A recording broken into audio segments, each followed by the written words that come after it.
Hi there, folks. Welcome to a messed up camera.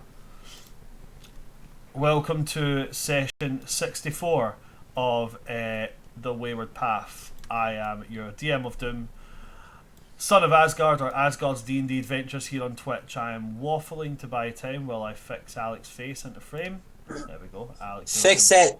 You're looking pretty. Fix it. My face. That's all I have. With me today, we have my lovely cast, who, thanks to daylight savings time, were able to get an extra hour in bed because the UK is behind on everything. If you're Alec, an extra like hour and 45 minutes. I do apologise about the delay. One, daylight savings time is routinely kicking my ass because we're like 2 weeks behind America with it. On top of that, we had a lot of technical difficulties getting started, so I do apologise. Today's session will be a bit shorter because of that, but that just means we'll try and cram a load of really fun things into a really small time. I know, Astrid, it's disappointing, but we'll get there. With me today, we have my amazing cast, as I said. So we've got AK Warlock, we've got Alec the Bard, we have got Gizmos Aplenty, we've got Dacker 101, and we've got Kai's Wonderful Life. And you look at them, folks. That extra hour of beauty sleep, it was definitely not needed, but look at them. They're just looking beautiful. Every single one of them. I'm so jealous. They're all so pretty. No updates as of yet. One update I'm going to give on a personal scale is it was in my head and now it's left. Yes, that's it. I am ramping up towards the D&D TikTok battle royale that I've been planning. We've got 10 people. We have got 10 people already, folks. And I'm looking to get a lot. I'm looking to get at least 10 more before we start on that. If you do want to vote for your favourite D&D creators, please go to my TikTok, Son of Asgard. Go to the latest video, jump on it, tag people, like comments that have got the people you want tagged in them. Because after this session, I'm going to be announcing who the next person is. Somebody vote on me. You know you can nominate yourself and just get people to like the comment. I know. So do it. I've got a plan. I've got such a good plan. Again, this is going to be something that is done completely for fun. We're not doing rules as written. Homebrew, third-party publishing, subclasses and stuff, they're all available to play in it. If you want to play a broken-ass moon domain cleric that can concentrate on 2 spells, I still can't get over that. Double concentration. You can definitely do that. But yeah, please go and check it out, guys. It's going to be a lot of fun. But yeah, that's something I'm doing. So please go and check that out on my TikTok at Son of Asgard. Second thing, I just have to make it known to the world. I found out Ghostfire Gaming has a TikTok. Ghostfire Gaming are the ones who published Grim Hollow, which is like my favourite third-party book. So Ghostfire Gaming, what's up? How you doing? Come and talk to me, man, because I love your books. Other than that, we're going to go into the recap of last session. So, who was it that recapped last session again? It was yourself, AK. So we're not going to do AK. Who are we going to get to recap last set? Valerian. Fuck. We'll get you to recap last session. Now remember, only what you remember. No. So, last time on Dragon Ball Z, what we had happen is, I believe the combat finished up fighting what we found out later to be the false Bloody Pharaoh. Oh god, the word Scion. Scion and their cohorts. Turns out that they were set up by the actual Bloody Pharaoh Scion to come at us because that we found our names written in blood on the walls, that they wanted to kill us in particular. During that time, Koyokoko went to speak with the library while AK dissolved into a puddle to talk to the Deep One, to basically be like, hey, yo, There's fake scions. What's the happy hap with this bullshit? And they were very concerned and like, you need to kill that motherfucker ASAP. While myself and Monroe and Corin talked to the natives as they showed up, basically being like, hey, you killed our people, and we're like, no, we didn't, we promise. And then after speaking with the was it like the mystic or like the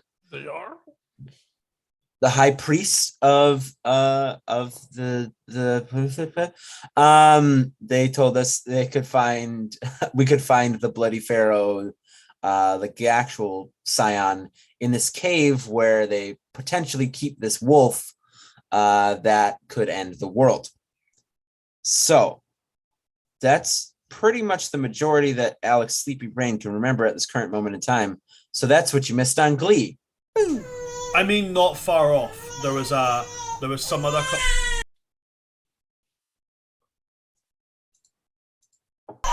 Somebody is crying right now. Give me a moment.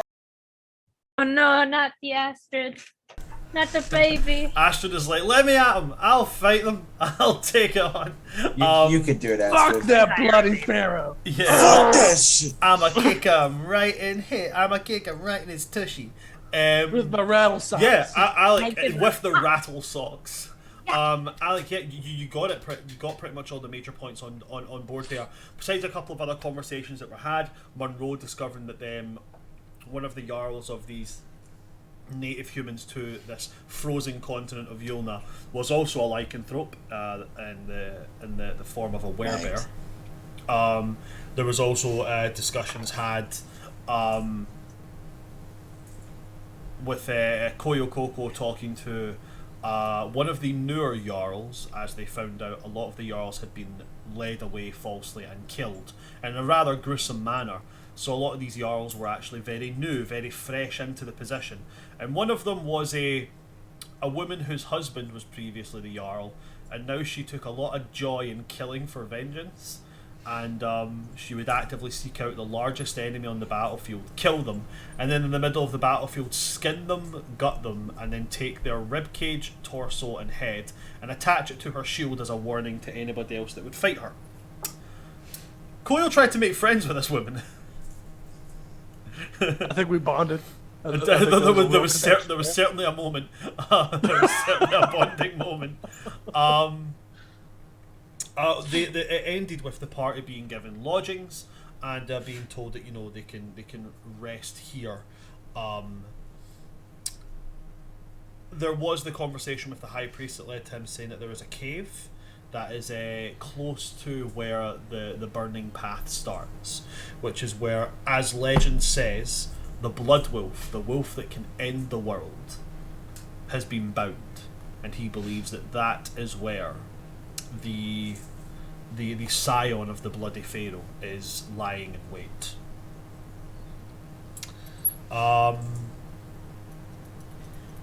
But yeah, we come to after the effects of. It's up to you guys. Remember, the conversation with this guy did say that if you left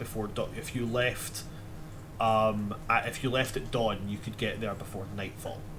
So if that is what you guys want to do, you can leave after the long rest, or you can hang around a bit, which might eat into the time a little bit.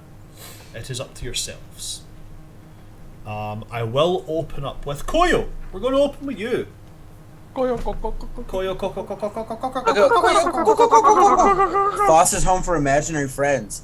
Wow, that was a throwback. Yeah, we were literally talking about this before you came in. We were like, what a slept-on cartoon, man. Like, it was so good. Yeah, it was so slept on that Alex was late for it. You know what? Listen, you're right.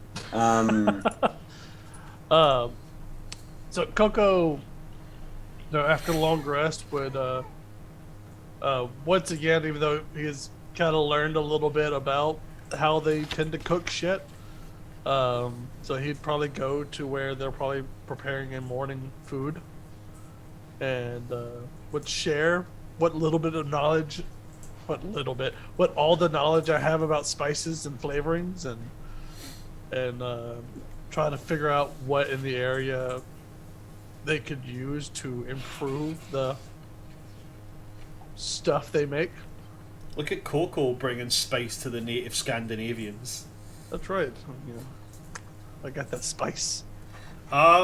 Yeah, they as you discuss this with them, they inform you that they do have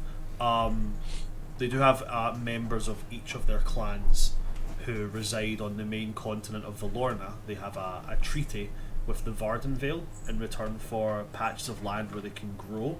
So they are expecting a shipment of like new vegetables and spices and stuff that they could never have grown here.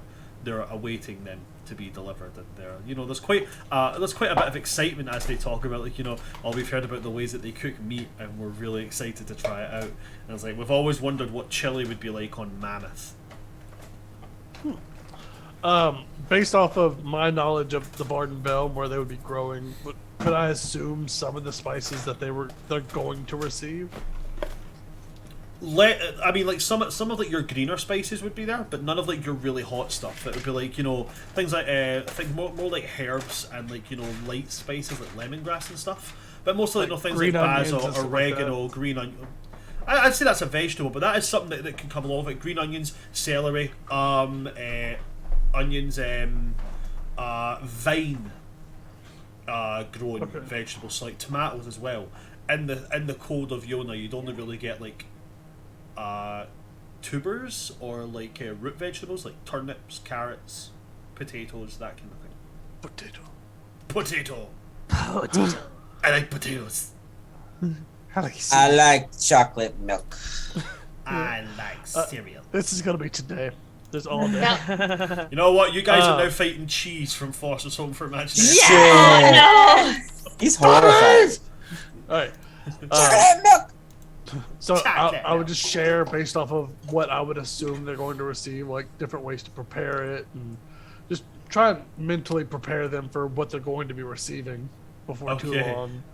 And whatever spices I might have in my little pouch that I assume that they'll probably end up with, kind of use it to kind of help them with preparing breakfast and show them some shit. So as a proud Norwegian, I will say that one thing we do really, really well is fresh spiced fish.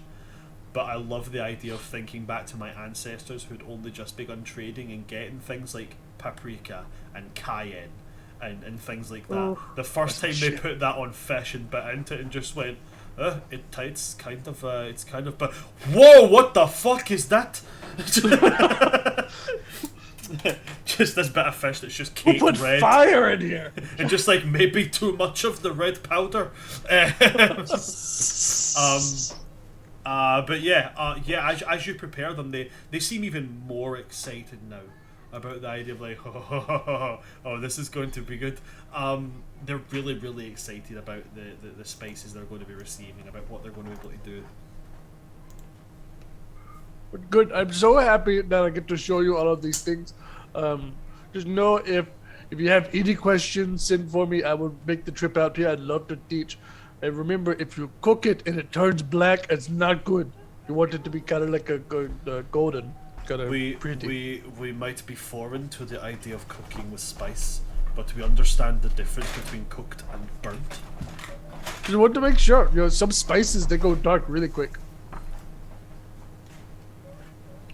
We will do our best. Okay, you guys have been wonderful. Have a good day, man. He would just kind of take what little bit of food he would claim as his share from helping cook, and he would go find a place to eat and just sit and watch the everyday goings of these people.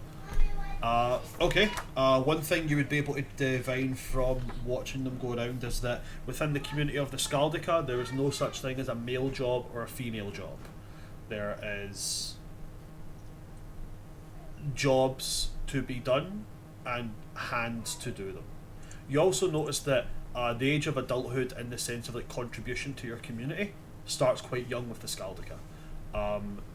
Young men and women at the age of like 13, 14 are contributing to like heavy labour jobs and stuff. But like not that they're forced into it. It's just a point of like you've got to the age where you can make your decision if you want to contribute to our community. and most of the kids do. Yeah.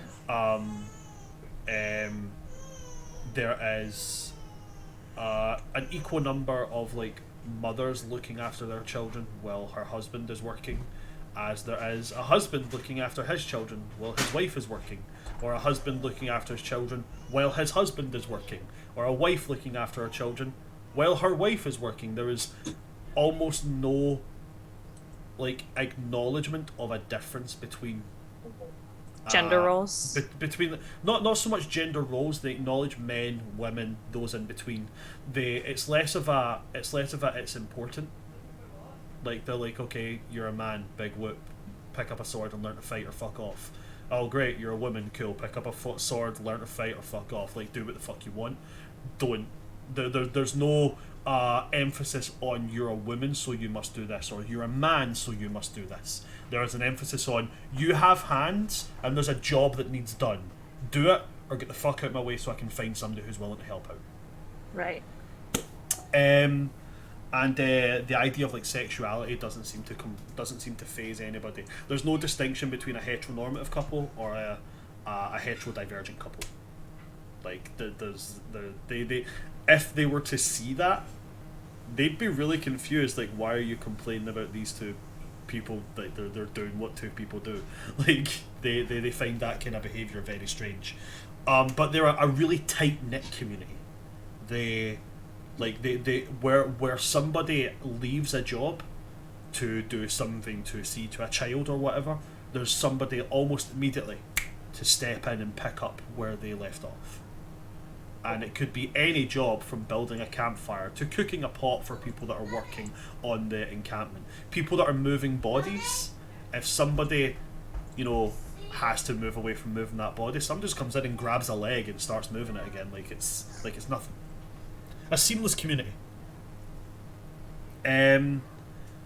And they seem to have a very dark sense of humour, like picking up bodies, like even bodies of like what were their friends. They're like using their arms to wave at people, like yoo. They seem they don't see death as something to be doom and gloom about. They see it as something to, celebrate. This person is now with their gods. That's an important thing for them. And that's what you'd be able to pick up, Koyo, from your observations of them. A very, very tight-knit, loving community full of people who just really like hitting things really hard. Neat. Oh, and I literally just forgot one of the most key points of the Skaldica. Almost everybody has an animal companion with them. Huh. Ranging in size from like wild cats to wild dogs to, every now and again, rarely you would see somebody walking with like bears or wild birds and such. There's animals everywhere. That's awesome. I would have like Spiffy fly around and just kind of enjoy himself around other people. Quite a few of the kids seem like Spiffy. They don't see many like small songbirds in this area. It's mostly like birds of prey or owls. So yeah, they're quite taken with Spiffy. Oh. Yep, that's all I'm doing. Okay. We'll just keep going as in the order I've got it on my screen. So Monroe, you're up next. She really wouldn't be doing anything. I do want to get rid of my misfire score, so I'm just going to be tinkering my rifle and my pistols because both need to get done. Okay, so you got the. It was you that got the new Tinkerer's tool set from the gnomes, right? So when you roll, if you want to roll that check for me, please, that'll be a D20 plus intelligence plus proficiency, but you can also add a +1 onto it because you're using these specific tools. Okay. Oh, there goes that dice. It's gone forever. It's gone. No. How many times do you roll a dice in a session and go, nope, it's gone forever? It's gone. It's dead. I think it went into the spider webs. I'm never getting that one. Oh. back. I think honestly, no. if I was to see your dice box and just see all this mismatched dice, I would be like, I have to throw all of these out and start again. You mean this one? Don't show me it. I swear, don't. Like all of them. Don't do it. You move that's her a desk 26. back, there's like A 26 in 20 total. Okay. So remind me about your misfire. Is there a certain score you've got to meet with that? Because nothing on the internet will tell me about misfire. That's So I know fine. once I get to a certain score, which is higher than the amount that I've shot, it jams. So I believe I'm currently at 3 for my rifle, 2 Okay. for my pistols. Alrighty. So I'm just opening up misfire just now. We will keep the note that you've got a 26 there, and then I'll be able to report back to you what that is. While we're waiting on that Right loading on. up, is there anything that you want to do outside of, like, you know, fixing the misfire on your weapons? Not really. No, she's kind of just chilling. Nothing important. Okay, that's absolutely fine. So we'll then move on to Valerian. So how much time until we are departing for the cave? That is up to yourselves. You guys can leave now. You can leave tomorrow. All that was said was if you left at dawn, which is around about now, you would be there before nightfall. There wasn't like if you don't leave now, you'll never be able to get there in time and the world will end. It wasn't like that. It was just if we leave at dawn, we can get there before nightfall. So I guess what I'll do is I'll start making the rounds to like each party member to kind of, see if they're ready to leave, or like when they'll be ready to leave. Okay. So I'll start with Koyo, and I'll try to find Koyo. And I'll be like, Koyo, are you quite ready to hit the road?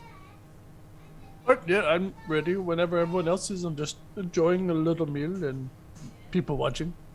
Okay. Well, I'm going to. I'll go check on the others, and then let's meet in front of the longhouse here in say 20 minutes. Okay. All right. And I'll go find Sierra next. Awesome. Just very, very quickly, 1 wee moment. Kai, because you're doing it out of combat, you don't have to roll to fix them out of combat. You just roll to fix it. Thick. The misfire thing. So whatever the misfire score is on your weapon, to fix it in the middle of combat, you would use an action to make a tinkerer's check, and the DC is 8 plus the misfire score. Okay. So whatever the misfire score is on your weapon, 8 plus that's your DC. Sick. You can also fix your gun in combat by using rapid repair. Yes, Spending a grip point. That's That's pretty true. cool. That's true. there is also that. But I have so much cooler grip points that I want to use. So like, This is really cool. Some of the stuff you can do. Alright, so Valerian, you are now going to see Sierra. Yes. Yep. Making my rounds. Let me go Okay. find Sierra. Sierra, where you at? I think Sierra would just essentially be leaning against the wall, letting the Skaldica do their own thing, and just watching. Sierra, I believe we are going to hit the road to find the cave. Are you ready to depart this morning? I am ready when everyone else is. All right. Let's meet in front of the longhouse in 20 minutes. Sounds great. Excellent. And next I'll find Quarren. Quarren. Hi. Where are you? What do you mean?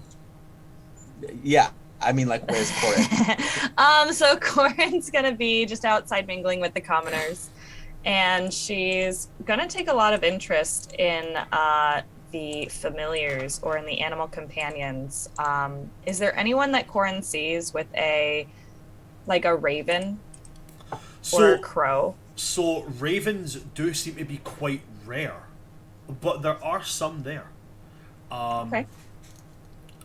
So you see that younger children tend not to have like animal companions, they tend to be around like, you know, members of their family. They play with their animal companions. But you know, some of like the from like the age of like 13, 14 and upwards, that's where they seem to start having these animal companions. You do see like 2 or 3 younger people that have ravens, not crows, specifically ravens. Okay. I just want to just admire the birds and just like give my greetings to them. Say, where did you find these lovely animals? As you say that, the kids will kill you. We don't find them; they find us.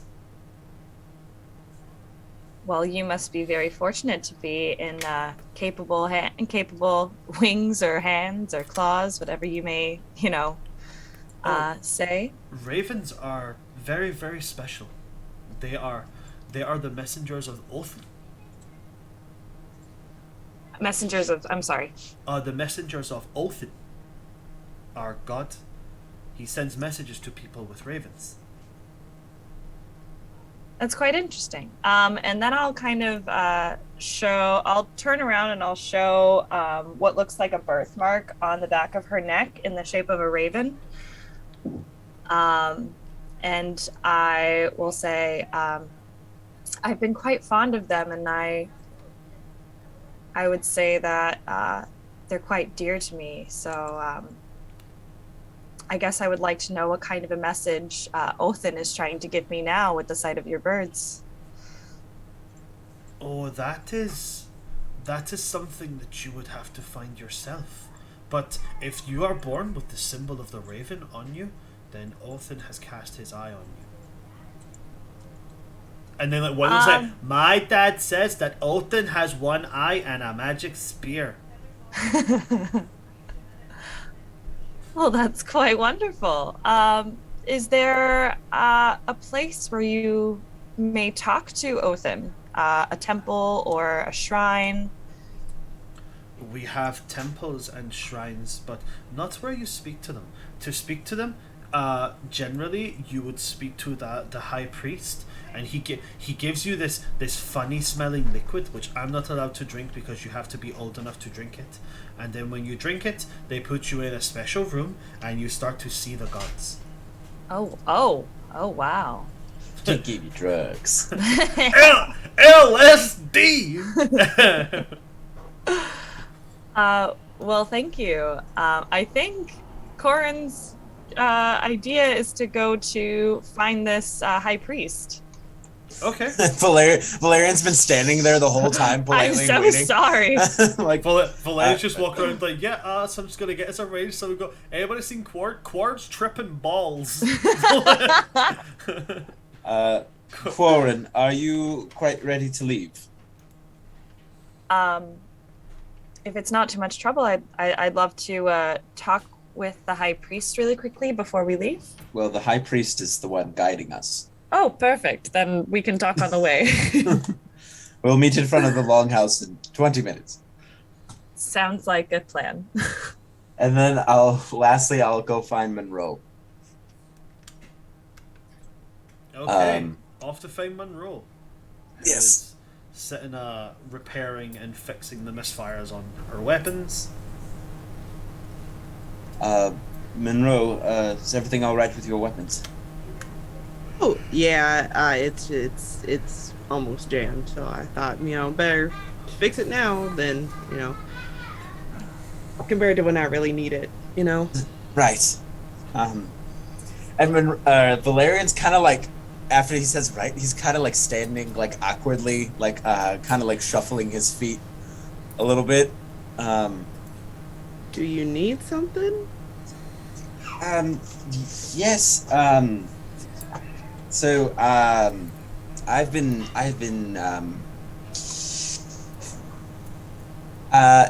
he like takes a second to take a breath. I've been doing some thinking lately, it's a dangerous thing for me, right? We deal with a lot of I would say dangerous things on a daily basis. And I've been thinking about the future and kind of like what's next for everything, and so I and he like reaches into his pockets, and he puts something in his hand, and he's like, I want something I haven't thought about in a long time, is a future, and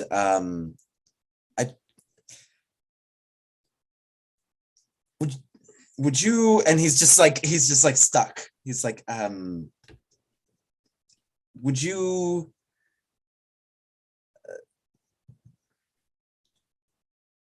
Is everything all right?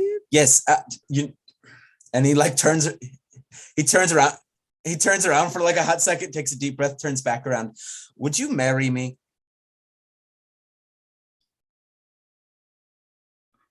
Wow. That's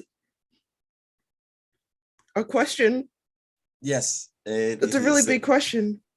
That there's no one else I trust as much as you and care for as much as you, and there's no one else I want to spend the rest of my days with. And before we go see this apocalyptic wolf, I want to say something before, something may happen with all of this. Oh, wow. Oh, that's kind of. Are you sure? Like, there's definitely better people in this world than me. Like, I don't. Like, he steals himself, and he kind of like, I've never been more sure than anything. Never been more sure of anything.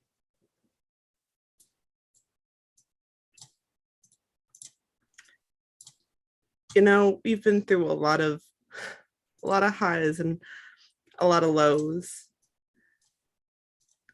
And I've always enjoyed having you by my side through all of them.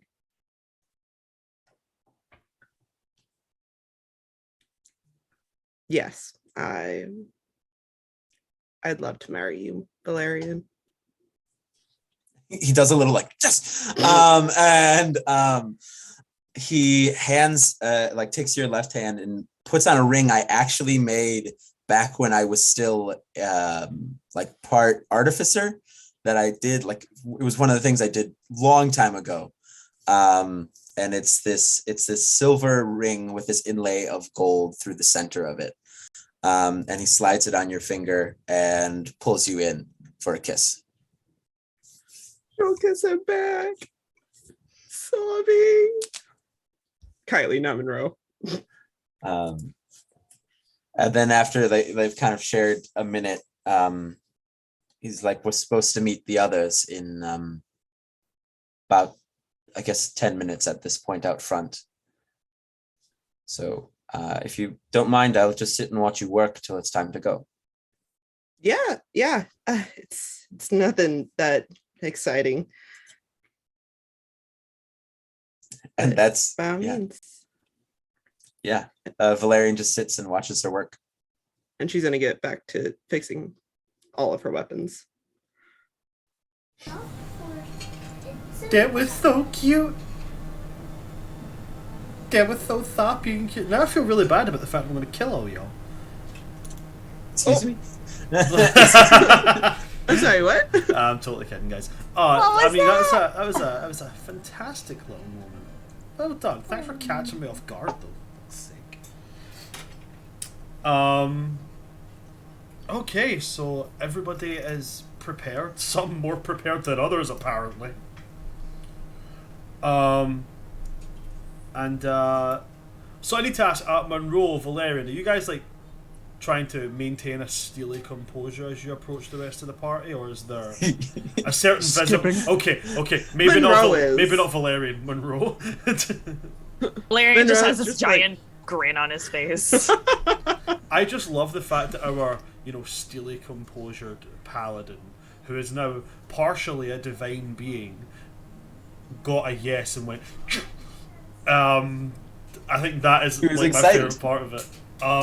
Okay, so Valerian, I'm going to ask you to make me a performance check here. Oh no. I'm not bad at it, so let's see what happens. So that's a 14 plus 5. So a a 19. 19. Does anybody in the so Koyo, Sierra, Quarren, do any of you guys have a passive insight of 19 or more? I don't think insight. No. No. Okay. I got a passive investigation of 20. I'm 22 in that one. Unfortunately, that won't do it, guys. It has to Shit be a out of that. passive insight because you'd have to be detecting why the excitement. But no, you can detect that Valerian is excited, but not why. Is the ring flashy in any kind of way? Yeah, I mean it's So, it's a special ring. I was also going to say, because of Monroe's, I hope you won't mind me saying, but very muted clothing style, I would say Probably stands out. it stands out a wee bit. Aye. And Bran, Bran and Kai, I'll send you the stats on the ring because it's something I made with an Oh, enchantment because you're back when I was an artificer. Ooh. Hell yeah. Monroe's like benefits. Take it We on have his a cleric. magic. Can't we cast a ceremony and give him that permanent buff? Right? Yo, you guys want to get wedded? Yeah, just ask me to immediately. wed you guys. I'm a little busy at the moment. Middle of combat.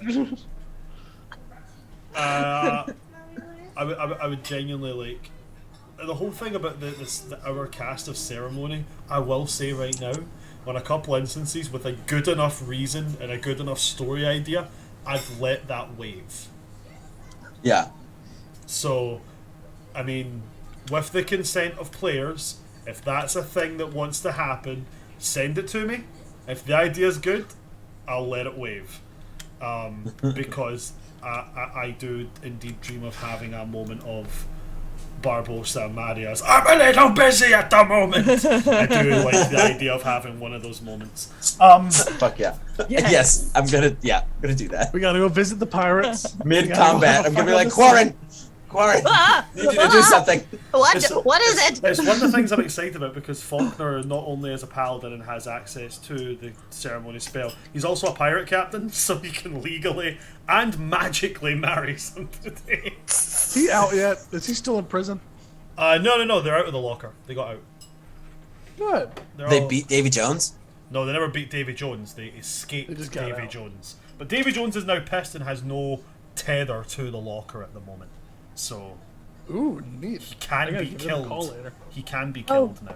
Great. So as that is approaching, Koyo, you said your passive investigation was a 20.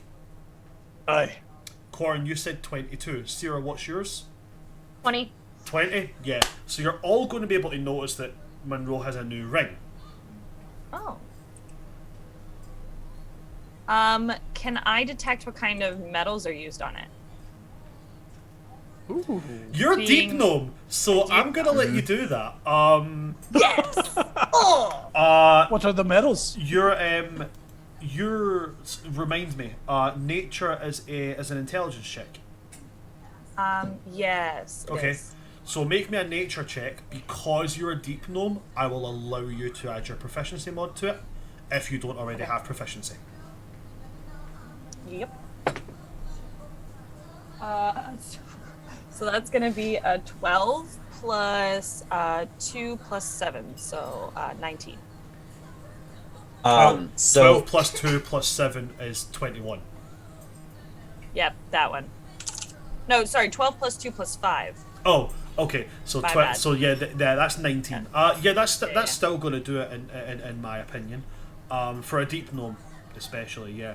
So Valerian, what kind of metals were used? so the metals used in the ring are platinum, gold, and diamond. Because you see when the light hits it, that gold line shimmers just a little bit as there's diamond inlaid in the gold. High elves, man, they fancy sons of bitches. Mm-hmm. Monroe, honey, oh my God, oh, are we gonna talk about this? Anyone else gonna talk about it? What's that? What? Talk about what, Coco? Well, you know, your clothes are so dusty.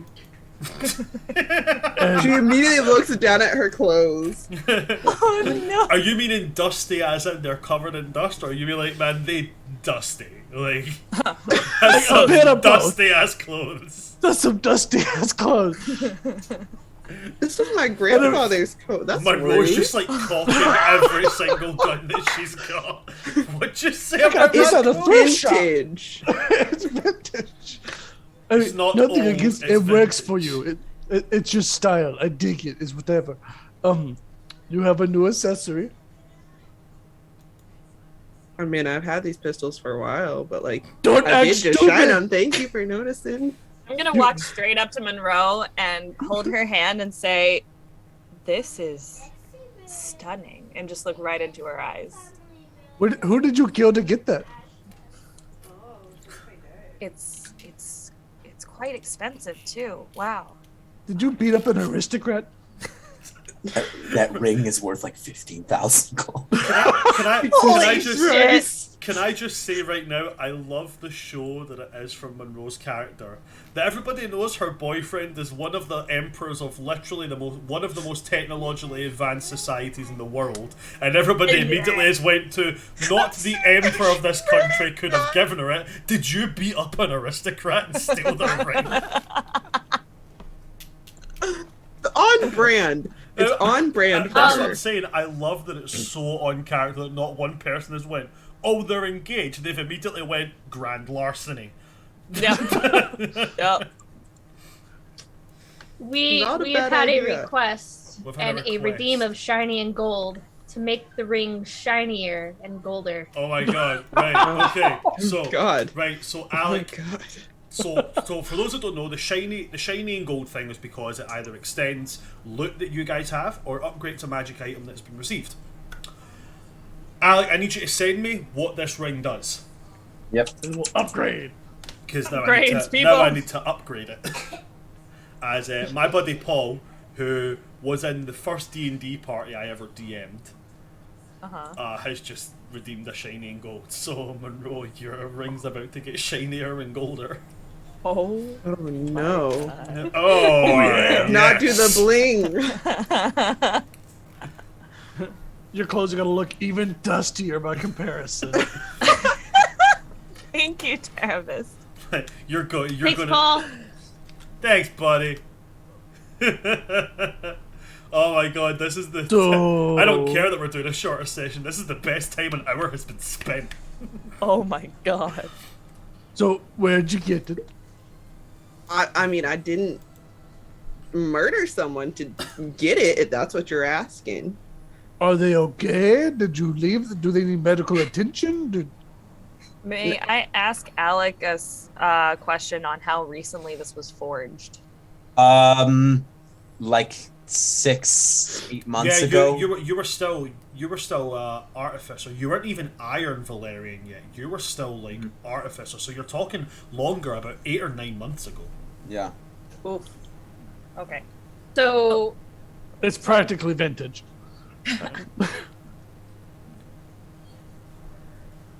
Sarah, you had a question. no, Sierra's gonna make a joke. You know, Monroe, you are right about that. You didn't kill somebody to get that. Thank you. Right. She's gonna give Sarah a look like, shut the So as just to clarify, you might see the ring. You aren't 100% sure what specifically it's for. I do need to make that clear because the insight check, the passive insight was not enough. The passive investigation was enough to notice the shiny ring. Oh, but now it just glimmered shinier. But now it's It just like it's upgraded been- before our eyes. It's we spoke of the ring and all of a sudden. It grew a second diamond. a second, much larger diamond. This ring is now sentient. Then You Mick, can what take do it you off, read? leave it in her hand, and it talks. Let's have a look. See here. Okay, okay, I can work with this. I'm gonna work something out for that. A sentient ring.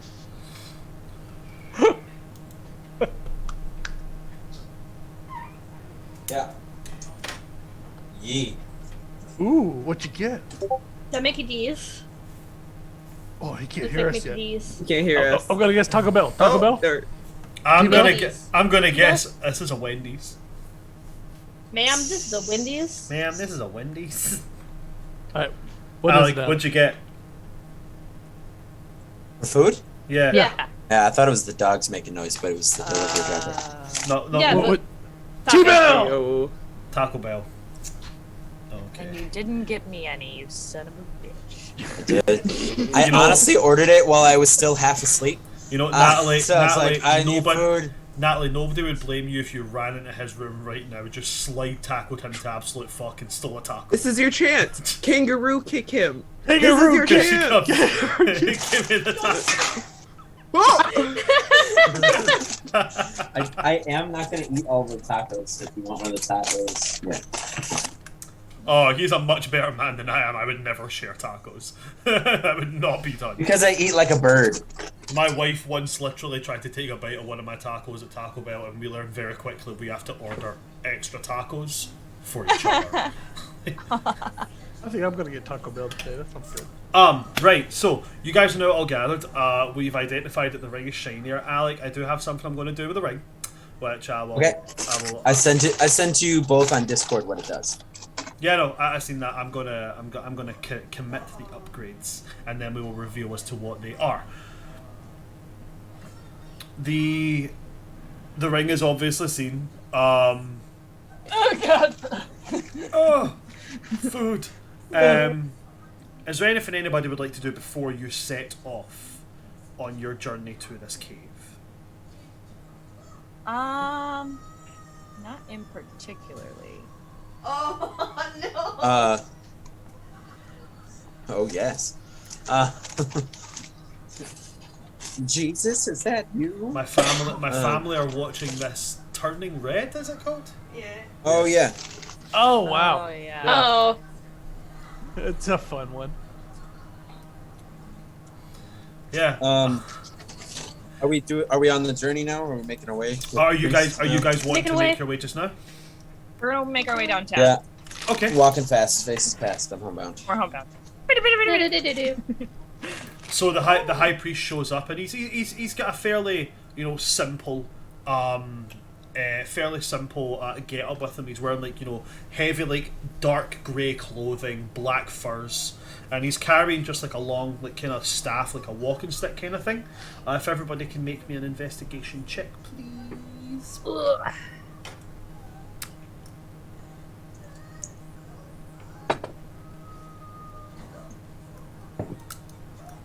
Nope. That's a 7. I got it's a 20. That's gonna be a 25. Okay. Natural 1. Oh yeah. I rolled a oh, 2. Alec. 5. Perception. Alec, you don't need to roll it. You've got true sight. Koyo Investigation, Alec. I don't need to roll it. doesn't need to roll it. He's got true sight. Koyo, Corin, and Valerian, you guys would see there is an illusion around about this staff, and beneath the illusion of the staff there is an axe. Oh, that's neat. Clever girl. Just for clarification, is it an axe we've seen before? Koyo, make a history check.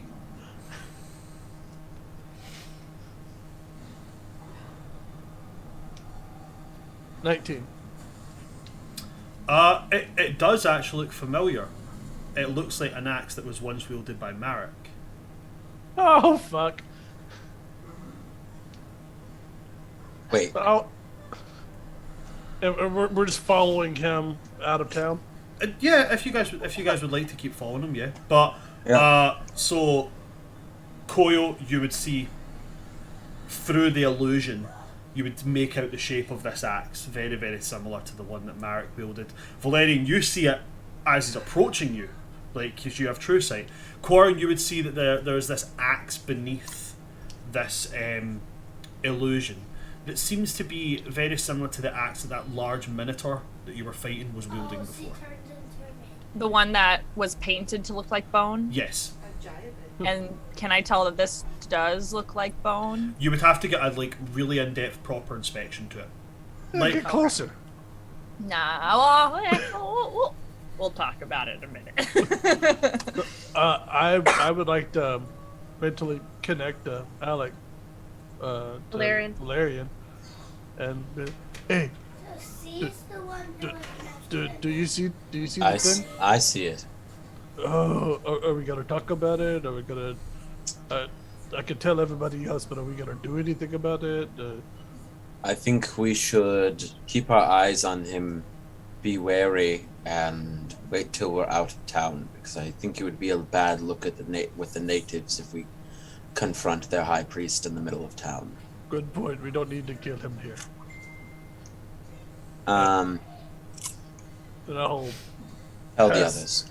I'll pass around and be like, hey, Sira, cool. Keep calm, okay? I would tell you to have a seat, but we're walking, okay? So keep walking. Alright. This dude, this high priest, he's got Marik's axe. once he says that, Sarah, and you're able to really focus in, you'll be able to see through the illusion that's cast on the staff. So, I've already told Alec. I've already told Valerian. Who? I've never had this slip up before. It's all right. Alec can't say nothing. Alec can't get two people in the infection campaign the right Listen! way round. I was That doing was very so funny good. yesterday. You were doing I was really, doing really so good, man. good We like for so nobody. many games. Nobody had done it for like 3 or 4 sessions, and then he did it like 8 times last night, like on the trot. I don't want to talk about it. I've already told Valerian. He says, let's get a good bit out of town and just keep a close eye on him. Be extra perceptive of your surroundings. This might be a trap. Well, now that I know this, I'm pretty sure it is a trap. But her facial expression doesn't change, and she continues to. It never really changes, so whatever. That's fair. It's completely fine. Alright, and then I'll connect with Monroe and I'll tell her a lot of the same thing. Monroe, the exact same thing. As soon as you're made aware of it, and you're able to really focus in on it, you're able to see that kind of, you know how like when you look at something through rising heat, and you see that kind of wavy, like wobbly kind of effect it has. As you look, you see the staff sort of has a very subtle version of that, and when you see through, you do see this axe, really, really large great axe. I will make extra point with Monroe to keep an eye out for ambush or something, since she is the most perceptive of us. Okay. Monroe, what's your passive perception, so I'm aware? 22. 22. Okay. My passive is higher than that. What's your Shut passive up. perception? 25. Okay. Well, So Damn. You don't have a gun, so I don't know that. I have Eldritch Blast, which is just as good. Pew, pew. It's like the magic version. Pew, pew. can you attach points to your Eldritch Blast to make it explode? No, but I can shoot it 6 times. Monroe's just like, oh, honey, fan the hammer. Yeah, but I've got Fireball. What do you got?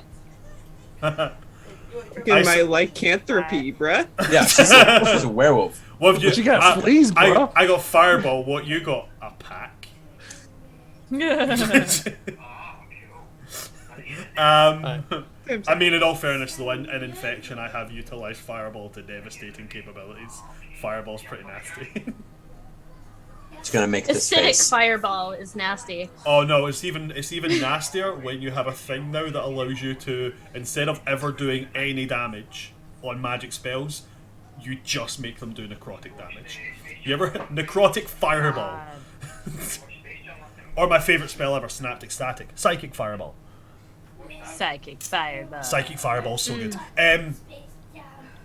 It's not that long until you guys are outside of the village, and the gates kind of creak closed behind you, and there's about 10 minutes of walking in silence before the high priest is just going to turn his head back and be like, so, now that we're out of prying eyes and ears, it would be beneficial to talk to you all. Yes, I'd like to know why you're wielding the Bloody Pharaoh's axe.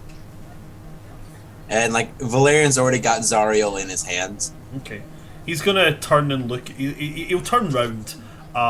Again, just still leaning on it like it's like a staff. And just kind of look you up and down and be like, there is no threat here. There is no need for your blade. And start talking, and I'll put it away if I find it suitable. How about in the means of approaching a calm discussion, you put the blade away, then I will not feel threatened and feel the need to defend myself. I saw how you struggled to take care of one of my lowly combatants. I mean you no harm, and I say this with all kindness.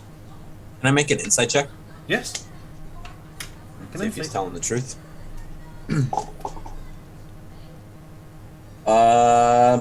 22.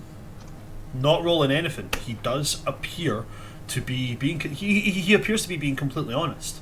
Like he genuinely does not mean you any harm.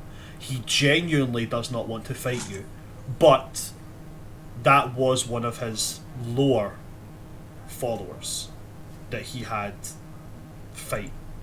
He is being honest when he says that he does not want to reach a point of confrontation. I was fighting without my fiance last time. I'll take him out this time, and I'll put Zariel away, and be like, all right, start talking. That he will, put the axe into the ground, and he'll step like 10 feet away from it with his hands up, like, now I am equally at a disadvantage, I believe you would say.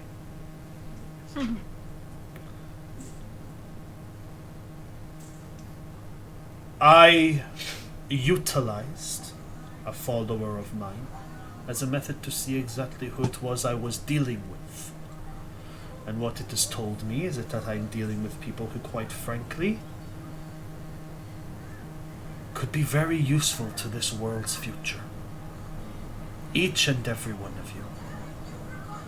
And I do not want to see that future robbed of such great souls.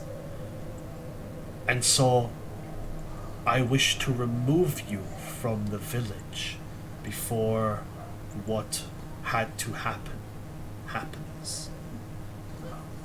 What do you mean? My god wishes, my benefactor wishes for the rise of his pet, for the blood wolf to rise again. And he's going to kind of frown a little bit before, nodding to himself.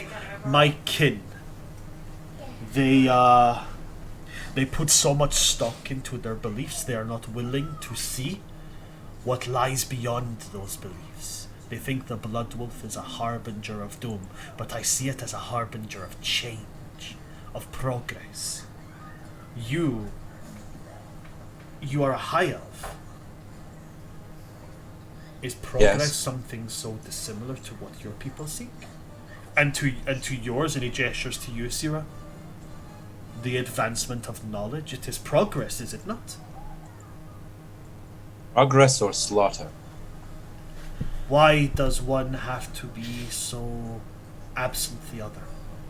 Why can slaughter not lead to progress?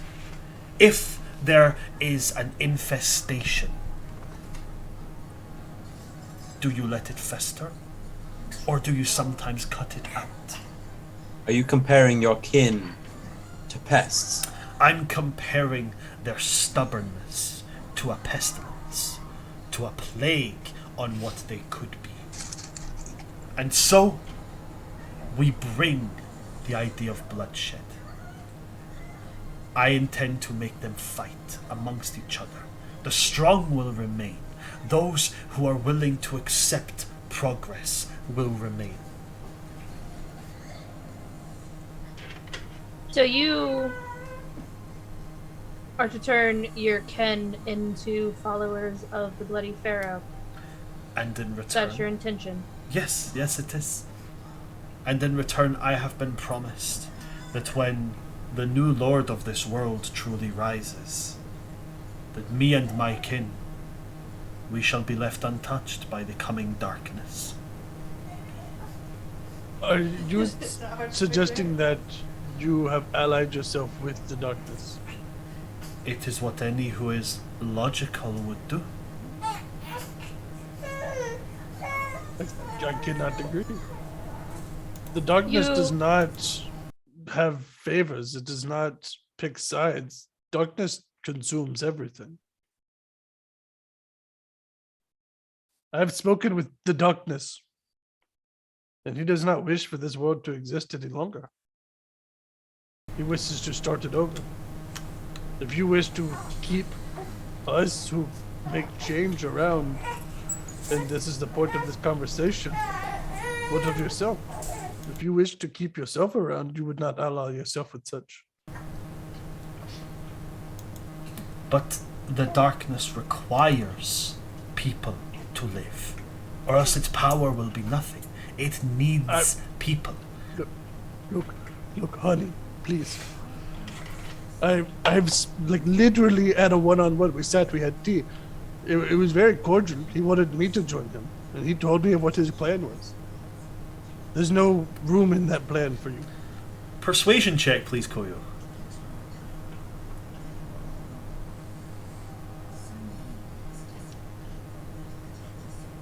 Can I get advantage because I'm telling the truth? No, it's because you're telling the truth that you're making a persuasion check instead of a deception check. 14. 14. He's gonna be like, no, that is not true. I was promised. You are lying, my friend. And in my culture, in my kin, liars do not last long. On my honor, and those I love, my friend here is correct. Kessler's and the darkness is nothing but deception and misleading, and only to further his own gains. You are simply a pawn in his game. And I've never lied a day in my life either, so if that helps. That is very true. He's brutally honest, almost uncomfortably sometimes. Yeah. But as one who has attempted to wipe out a infection or a pest, and it did not go well, it did not bode well. It only made things worse. I can tell you this path you are following is not going to get you where you need to go. Once you have finished what usefulness you have to Kessler's, he will get rid of you, along with the rest of your kin, because it will be too late for you to do anything by that time, because the rest of us will be gone. Sierra is gonna step forward, and as she does, her illusion's gonna fade. And in his mind and everyone else's, she's gonna speak. Dear cousin, you were not in power when there was only 2 scions left in this world. 4 of your cousin, or 3 others of our benefactors' family received powers at the same time.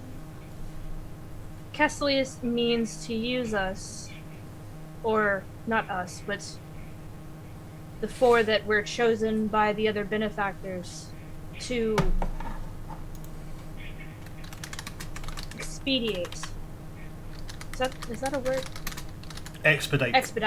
Expedite his goal in destroying this plane of reality.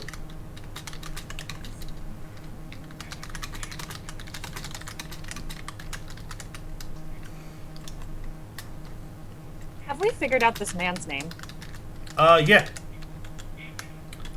His Sorry, name is, what is it? as Alex says, his name is unpronounceable, but his name is Kjark. Kjark. Yeah, Kjark, Scandinavian style, Kjark. If you have a struggle with it, picture like you're saying key, like a key you open a door with, and then ark, as in Noah's Ark. Kjark. How tall is this man? He's not. So with every, not that you've seen them before, Corn, nor yourself, Monroe, but with everybody else having seen what Marik was like and how the other scions of the Bloody Pharaoh were like, this guy does not fit in. He is like 5'8" at a push. He also is quite old and frail. Like he looks like he's about maybe 75. It's a thinker.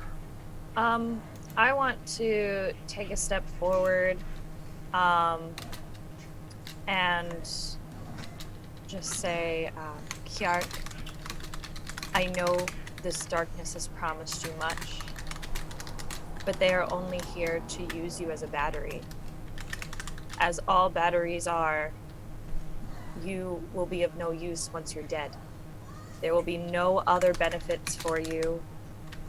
I have already had someone lost to the darkness, and it is my goal to find them again because they are in much, much pain. You will see nothing but darkness and pain. Is that really what you want for you and your kin who are just so full of life and full of joy and full of just productivity?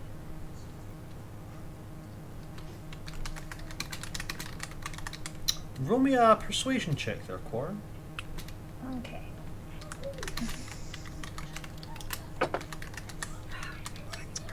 That was an 8 plus a 6, so that's 14. Another 14. Anybody want to help me out with that? He chose to not make the charisma caster do it when he was talking. Right.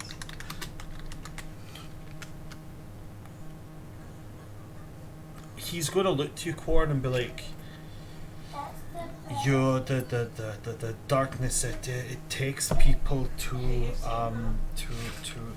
try and teach them about what is to come in the next world. Your loved ones they are simply being shown what we will see, before it happens. Then why can't I visit my own brother? I have not seen him for months. It feels like years. We have been inseparable since he was born, and I have not been able to communicate nor see my brother in so very long. And all the darkness had to say was that he was being used to make the darkness bigger.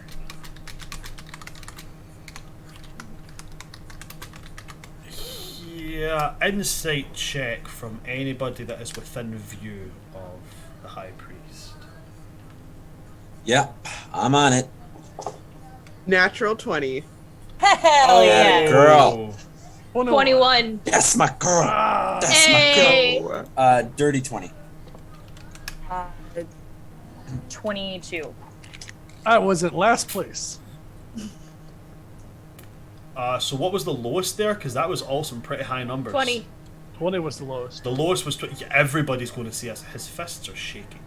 Like his hands are like not just clenched, they're like white knuckle clenched, and he is like shaking, and you can see him taking like real deep breaths.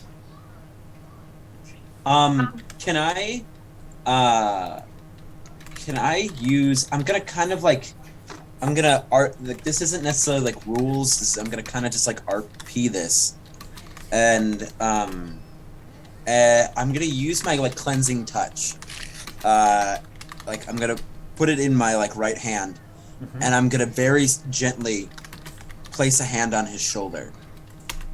And with the cleansing touch, the way normally what that would do is it would it would end a spell or a disease or a curse or something on a on a creature. Yeah. But I kind of almost I try to want to use it as like calm emotions in a way where he feels this kind of like soft, like calm So come your over him. cleansing touch is like with your lay on hands, you can give up 5 of it to do like a cleansing touch.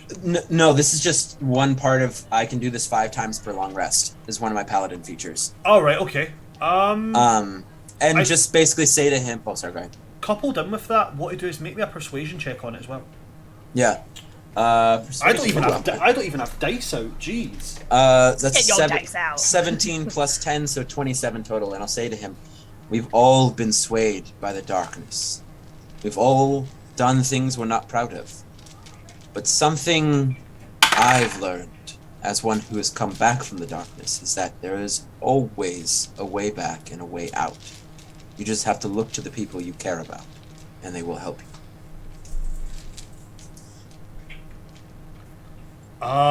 So your persuasion check is going to succeed. He is going to stop shaking. He's going to walk over and pick up the axe, and he's going to say,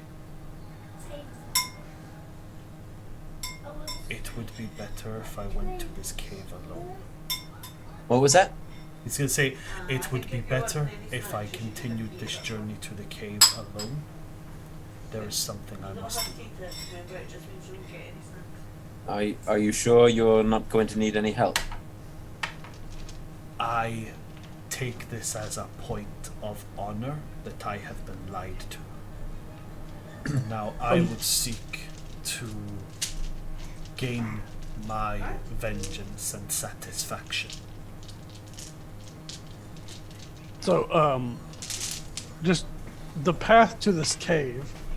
It's right next to the spicy walkway. The cave is right next to the burning path, or as you so delightfully call it, the That's where we spicy need to go walkway. anyways, right? Yeah, it's like so. I would say to him, "Is like, I completely understand what it is that you are saying, and I hope you all the best. But we're walking in that direction anyway. So like, do you want to just walk ahead and we take the pieces behind you, or you want us to go first, or do you just want to have a conversation while we walk? I just want to make this the least awkward possible." He is going to look to Yukoyo Koko, and he is going to say, "Never change, my friend. Never change." I learned kind of recently that I don't have a choice in the matter. And then, wow, okay. Man, that took a hot second for me to understand that there. And as he says That's that, still seeping in right now. he's gonna say to you all, "I am sorry that I led you towards here with false pretenses. It would appear that I have been lied to, and I shall rectify the crimes that have been committed."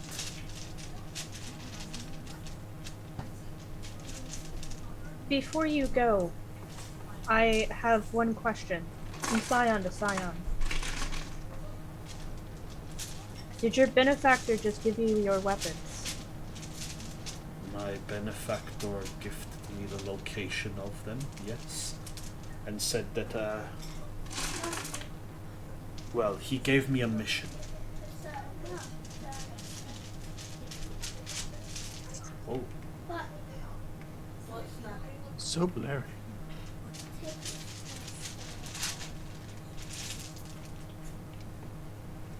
So you found the weapons on your own?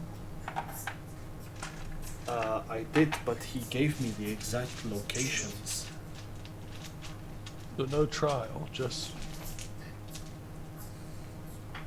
See, a fetch quest. Yes, that is exactly how it was.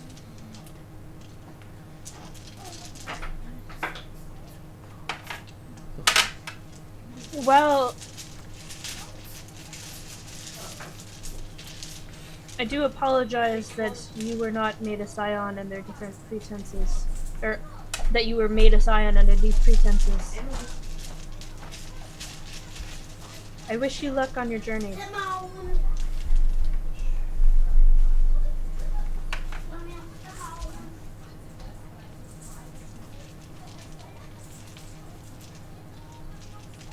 Anything that anybody else would like to do? Yeah, I think Corin's gonna walk up to the high priest and Ask about the drugs. pretty much. I'm going to like look at him with like wide eyes and let him know, you don't have to do this alone. That wasn't what we were aiming to do. I think that in this instance I do. This is an infringement upon my honor, and I must be the one to face it down. Well, I am honored to have even met you. May I ask you one more thing? Ask, and if I have the information, I will give it to you. I was in my I'm just going to Corin's going to just lift her lift the patch where she has her birthmark and just quietly say, I believe I may have a message. I'm just wondering how to answer that. So you're showing him the birthmark you have? Yeah, in the shape of a raven. Okay. Which I didn't know you had, by the way, just to clarify. Oh, I thought I told you that No, we have birthmarks. but it's great. But it's great because I already had something planned for this kind of thing. He is going to see that and he's going to say, I am sorry for the journey that you will have to walk.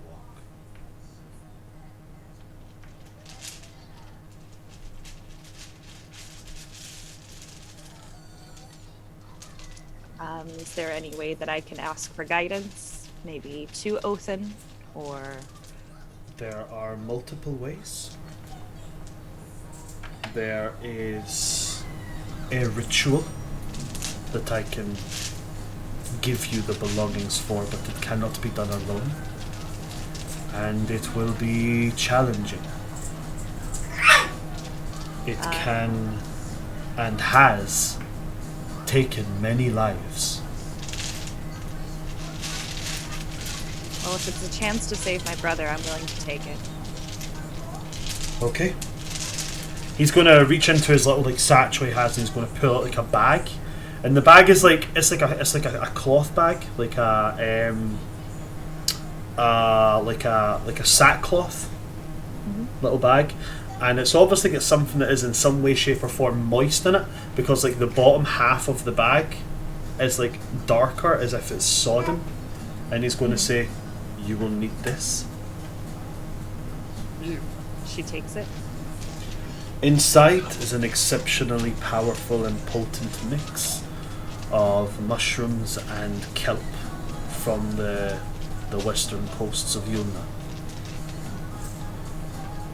If you boil them within water and follow these instructions, then you will see the gods. Also, I literally have a piece of paper called bags. Also, be careful, because sometimes if you take it, it gets really trippy, and you start to hear tastes. And at one point, I took it and started hearing this music from some guy in another world called Skrillex, and it was really intense. Corin's just gonna think to herself, be like, maybe this was all just a lie. I should maybe not take these drugs. Are you okay, Cord? There's no such thing as gods, and the queen is a biscuit. Laced with some LSD.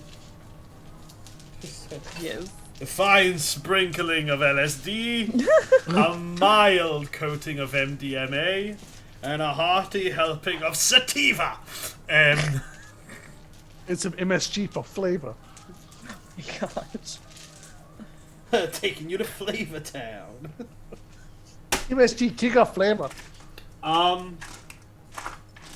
So are the instructions like on a piece of paper that he's going to give me, or? send you the instructions. Perfect. Excellent. You will know the instructions of this ritual, but no one else shall. Ha ha wah, wah. Sorry. And at that, he is going to bid you all a final farewell. Pick up the axe and march off into the snow. Can I bless him? You want to bless him? Did he sneeze? I want to bless him. Okay, you pop a little bless on him. There's a little blessy bless. Say a little bless. Just a little bless.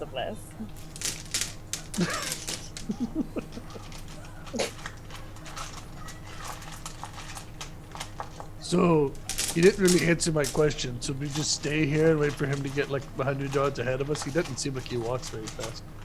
I don't think he intends to come back, Koyo. Well, I know, but like, we're walking in the same direction. Perhaps we go our other direction to the spicy path. That is the same Well, the direction. spicy that he's path going. is the same direction. It's on the same road. We just gotta wait for him to walk.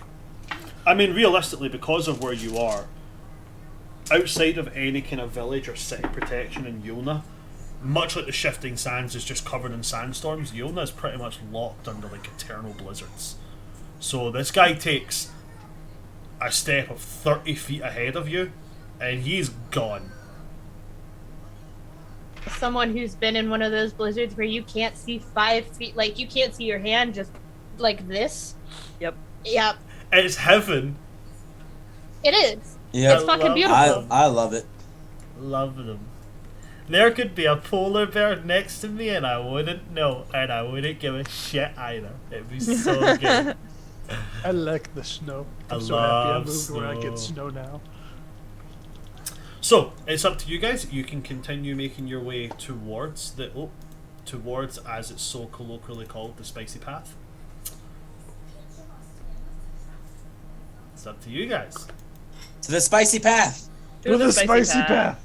To the spicy path. Awesome. With that being said, we are at Wait. 1:30, and I'm doing a little bit of a shorter session today, so I'm going to call a wee break there. Oh wait, Alec, did you have a thing you wanted to ask? I just wanted to draw attention, y'all. Did we just make peace with an enemy instead of slaughtering them? We didn't make peace with any enemy. We made doing peace great. with the burning with the bloody pharaoh. Yeah. We didn't Go make peace with the us. bloody pharaoh. We made peace with the scion he lied to. I mean, Actually, that's the bloody pharaoh didn't lie to him. The darkness lied to him. Kessely's No. not doing. But like, I just want to draw attention to that, y'all. Like, go us. We're not just murder hobos. Heyo. Let's go. I mean, okay, that's all I want. I mean, to say. earlier in There's this a lot of lore in that conversation. earlier in this campaign, there was a whole load of like genocide hobos, but like Oh my god. they've moved away from that and Yeah. went to murder hobos, and now they've went to we're diplomats. And now Gloombeak is cursed because he feels guilty about burning down the Varden Vale. That's a whole different story. I mean, really, that's Valerian's fault. Valerian did that. Valerian Either way, blew it up. We are Gloombeak dragon swooped down. either way, we are going to take a little break there, guys, so I can let my players grab a bite to eat, snack, that kind of thing, use the bathroom. We're going to keep it a wee short one, guys, so we'll say 10 minutes. Okay. Yes. 10 minutes and be back. People who are watching, do not go anywhere. Come back for the next half to see what happens on the spicy ballsy. walkway. The spicy walk. I see walkway. Don't go anywhere, Spicy folks. We'll see you after the walkway! break. Skeleton!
Okay, folks, we are back. Then I with was confused part if it was 2. poop or chocolate.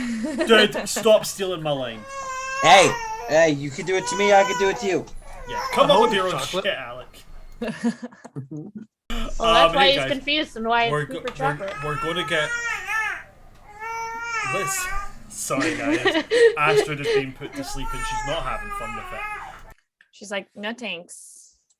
How dare you, mother? When she's older, she's gonna realize she wished she would have slept more. She actually, see, for the fact that she's 16 weeks old, she has such bad FOMO. It's so horrific FOMO. Anyway, so with you guys making your journeys through this, I do need all of you guys to make the perception checks. Everybody will be at disadvantage. Everyone. That's fair. Winter elves can't see through blizzards. Just because you're Alaskan doesn't mean you can see better in the snow. Same logic goes with winter elves. That's a 19 for Corin. Right? That's a Let's see. Perception. That's a 12. Disadvantage, remember. I rolled a disadvantage. I got a rolled 12. a 19 and a nat 1. I rolled a Fuck. 19 and a 15, so I still got a 25. 22. Nice one. So, due to the combined efforts of Syrah, Monroe, and Quarren, you guys are able to keep yourselves on track. Valerian and Girl Goyle are power! probably see shit. Koyo starts like walking back the way he came at one point, and it's just like as he's walking, he's like, "This is pretty cool." Just like Monroe's hand on his face, just like, "Turn around, buddy, you're going the wrong way." I'd like to imagine I'm using my wings because Valerian is not used to the snow. I'm using my 4 wings to shelter myself and anybody else who wants it from the snow. Because I'm used to the summer all the time. While you guys are walking, you do hear things within the soul. So you hear the wind howling, but you also hear the sounds of roaring, the sounds of what seems to be wings in the air, large wings beating down massive drafts of air. And for maybe 4 or 5 hours, you stick with this walk. I do need anybody that does not have resistance to cold and is not native to this area to make me a Constitution saving throw, please. Monroe, I will give you advantage on this because of the lycanthropy. You got Hell yeah. It's the dirtiest of 20s. The filthiest of 20s. We're rolling what again? Constitution saving throw. What'd you get, Monroe? 21. That's a natural 20, which makes it a 27. Oh, right, okay. Cold never bothered me anyway, you know? Ugh. I'm taking away that advantage now. Worth it. Okay, so, Quarren, what did you get? I got an 8. 8? Okay, Quarren, your teeth are chattering as you are affected. Yeah. You would think I would be used to the cold in the caves, but it just does not happen. Yeah, so with the Underdark there is a sense of cold, but it's like a wet, kind of tepid. Moist. Yeah, it's like a damp cold. This is like a howling, biting winds cold. This is like a sub-zero cold. Monroe, if anything, you're a little bit warm. Take off your jacket. I'm like, It's her shit. nervousness. It's her own anxiety keeping her warm. Koyo, what did you roll? 21. 21. Is that what you said? 21? Yep. Okay, so 20. Oh no. Koyo, you also kind of managed to keep a pretty decent temperature about yourself, despite the fact that you're wearing a tea towel. Yep. But yeah, you do manage to keep your temperature kind of around about the okay mark. Valerian. Corin's gonna hide under Valerian's wings. Okay. The dirtiest of 20s. Yeah, Valerian, you are feeling the cold, but not to a point where it's debilitating. DC was 21. All right. I just imagine Monroe just staring at the ring like, like keeps her warm. The shine keeps her warm. Sierra, you're comfortable. Yeah. Like, this was your home. You're used to this. After a couple of hours of walking in this, you do start to see it kind of abate, start to let up a little bit, and eventually you feel like you're not trudging on real hard, compacted snow. You can actually feel ground beneath your feet. And then when the blizzard calms down, you're stepping on what is just dried volcanic rock. It's getting toasty again. Spicy. You're now all comfortably warm. Comfortably. But then you go from comfortably warm to sweating within the space of 10 minutes. Ooh. Sweaty. Is there anything, can I make a perception check just to look around and see what's around us? Hell yes, you can. In fact, everybody can if they would like to. Ooh, that's a 23. We're making Perception, that's a 9. perception. Perception. It's not 17. great. 21. Oh, plus 10 perception. How I missed you on Thursday. 27. I rolled a 23. Ruby couldn't roll over 10 on Thursday. It's so bad. Okay. So, to whoever rolled the perception checks, if you rolled above a 15, ahead of you there is a mass expanse of volcanoes. Each of them spewing lava, but the lava runs into a deep crevice that seems to run out into the waters around Yulena. Doesn't freeze over constantly. It's like as it's running down, before it even gets to the water, it kind of starts to brittle and harden up. There is a cave directly ahead of you across small plinths of magma. Solidified molten rock forms stepping stones almost that go forward about 150 feet before it ends in a solid rock that leads into a cave, which also in turn leads into the heart of a volcano. Around these stepping stones is a pool of hot molten lava. What were you going to ask there, Alec? Is that where we need to go? Is that the path? When you last spoke and they talked to you about the Forge Masters, about where his forge was, it was said that it was within the heart of a volcano. So we want to go towards. So we want to go in there. Within the heart of a mountain that breathes fire. Lovely.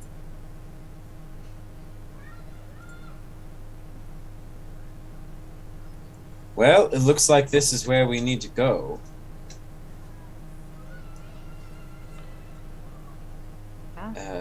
Any objections?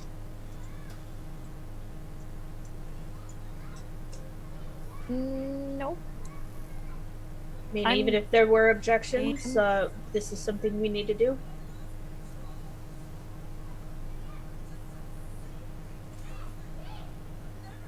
All right. Well, just keep your eyes open and let's get to it.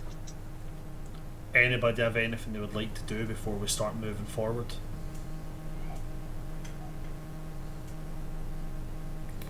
Okay. How would you guys like to cross the pool of magma? How far is it across? 150 feet. I will basically just look at Monroe and be like, would you like a ride? I think that would be greatly appreciated. Yeah, just a little. And I can ferry the rest of you once we get to the other side. And so I'll pick Monroe up and I'll take off and take Monroe to the other side. And then I'll just ferry everybody else over. I'll be like, Corin, are you ready? Yeah. Okay. And I take off with Corin. She's like freaking out. She's not used to flying. And then I will go to Sierra Koyo. Who's next? Sarah can go. Sierra, you ready? And I will take Sierra across. And then Coco, shall we? Okay. And then I'll take Coco next. A whole new world. Okay. As you cross this pool of magma, I need everybody to make me. What's everybody's passive perceptions? 25. 18. 22. 25, 22, 18, 14. 14. Valerian, what's yours? 18. 18.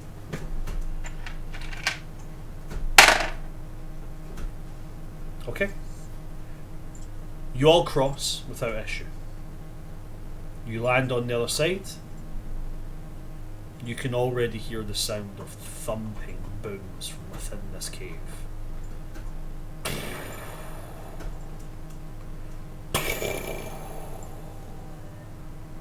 And then, almost like a pause before you hear the sound of like huge pieces of metal landing into other pieces of metal. Before the sound of like metal being dragged across stone, and then straight back.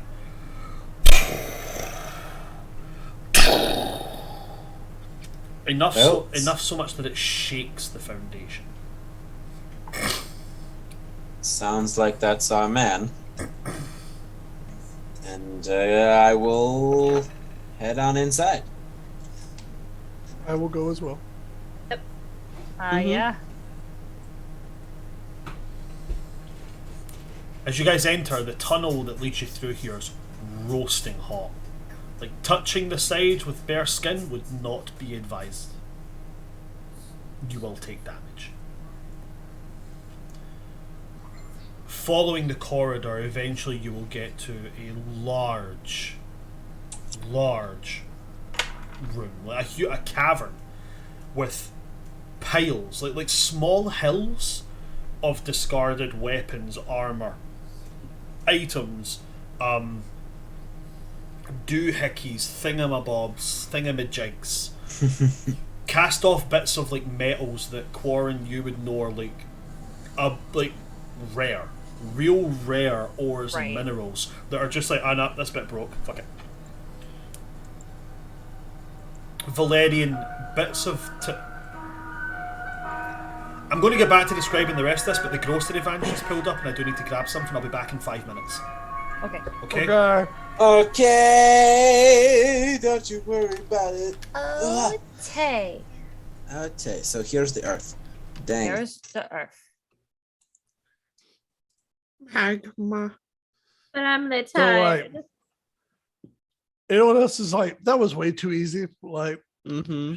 Going through. Yeah. Yeah. Mm-hmm. I was sitting there, I was going through my spells. I'm like, I've Fire too many ways to cross resistance, this. Like, Well, I feel like Bran expected it us to take a little bit longer.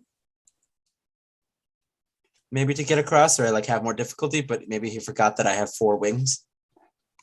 you do have 4 wings. I do have 4 Or wings. that he thought we were going to actually murder the Scion instead. Oh yeah, Look, true. I'm proud of us. I'm so proud of also us. Look at very us proud. go. Look at us being diplomatic. Diplomatic. What Technologic. what made me pause when he's like, you had trouble with one of my lesser? I was like, ooh. I was like, I just proposed. I don't feel like dying today. I didn't want to like say shit to that. I was like, I was holding back my big spells during that fight. I was like, I did kind of clap the guy a lot by myself. I have a What did you teenager say? covered in fur back in Solanas that I need to take care of. I got this new spell that I was wanting to try. But I when got like, I got responsibilities. His When you horns are picked him starting up, to you took him grow, and out he of my thinks that he's range. an I was alpha. like, No. I got a cool spell. Come back. What spell is it? Reality break. Oh, yeah, Reality yeah. break. It's so cool. I just get to fuck with people. It's awesome. Oh, so I had a character concept because Kelsey, who's DMing Ellie's birthday one shot today, suggested that we had an extra character, and so I've got. She said something about this one shot's going to be great for chaos goblins, and so I made my fucking wizard artificer chaotic goblin, which is a goblin. It's great. But the second character that I have is think of the master, the turtle from Kung Fu Panda. Yes. Master Oogway. His name is Swiftwind, and he is a druid barbarian. Think of Master Yoda when he berserks. He moves like Yoda. When is Ellie's birthday? Today. Oh, let me see her message.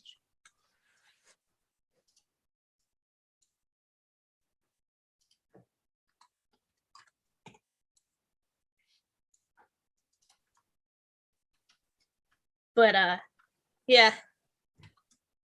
Literally made meme characters for today's one shot. Excellent. As you should. I mean, Gloombeak was a meme character, and it was supposed to be a one shot. You know, almost 2 years later, I'm still playing him. I mean, Coco was kind of a meme character as well, and yeah, but Brand had to make shit happen. Right. Ellie's birthday is next weekend. Oh, is it next weekend? I thought it was today. Oh well. Either way.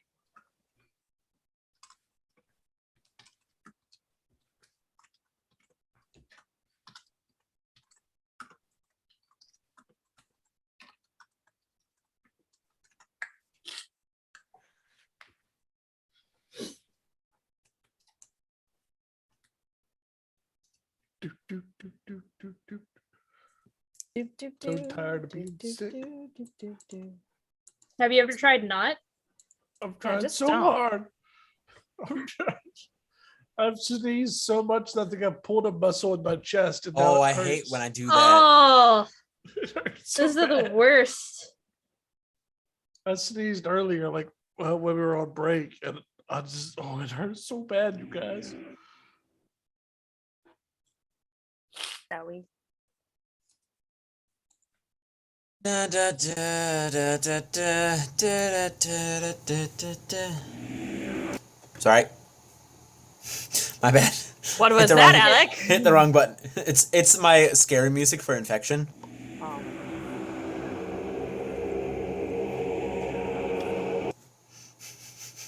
Oh, thank you. Or then there's battle music.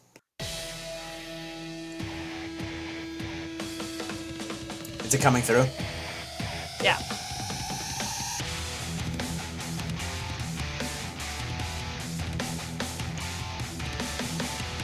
It's just a very satisfying feeling to be like, roll for initiative. And then it hits the fucking guitar part. Am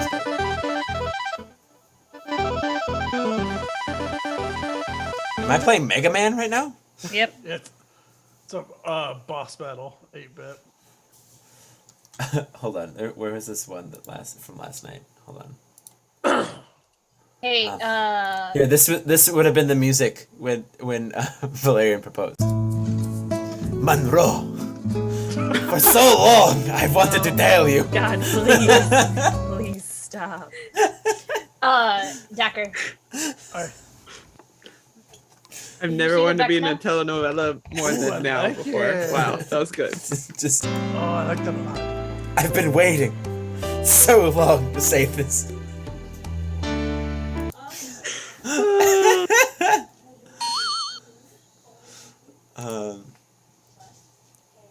I gotta make sure we don't get us demonetized or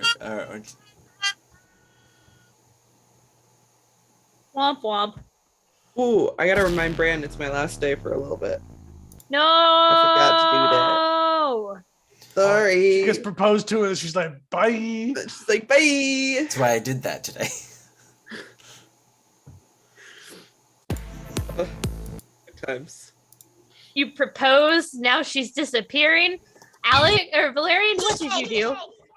I didn't do nothing.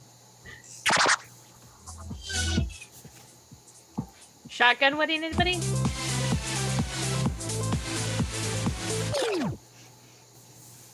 Remix. Banhammer.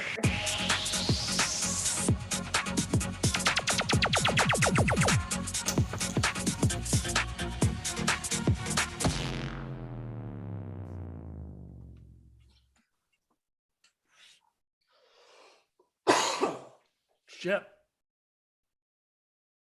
Ow.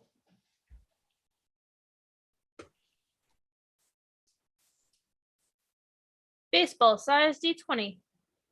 Because reasons. Because reasons. The dice set that I use when I DM is very oversized. So they're all like this kind of like bone look to them. Mm-hmm. I like them.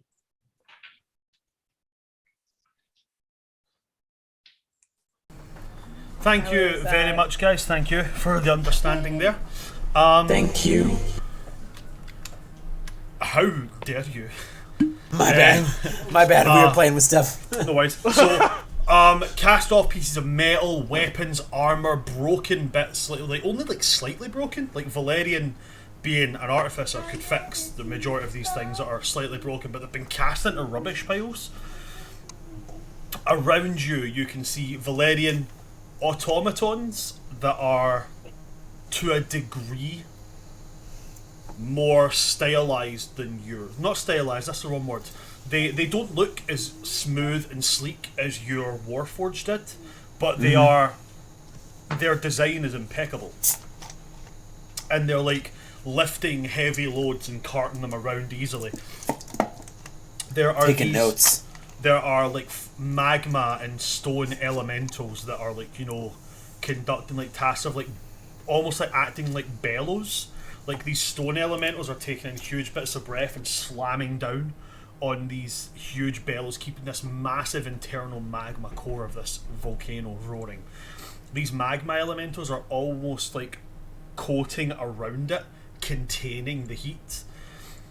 Standing at the anvil, there is like a short figure with like a metal brace on one leg, big old beard, you're a bigger bushy beard, and a set of huge ram horns curling back, and a huge fire giant is next to him, flaming red hair. Like if you played the God of War series, that Ares bright orange burning hair, that, and they're both muttering in like grumble tones to each other while they talk about something that is on the middle of this room. What you would immediately think is an altar of some kind is actually just a giant anvil. And they're talking about like, you know, what, like, you know, that they're grumbling away to each other. If anybody understands primordial. Nope. I might. Nah. Okay, none of you would understand what they're saying then. Excuse me. The fire giant will look over. Yeah. Alec forgets the name of the person we're looking for. The Forge Master, Forge Smith, Forger, whatever. We are looking for the Forge Master? Oh.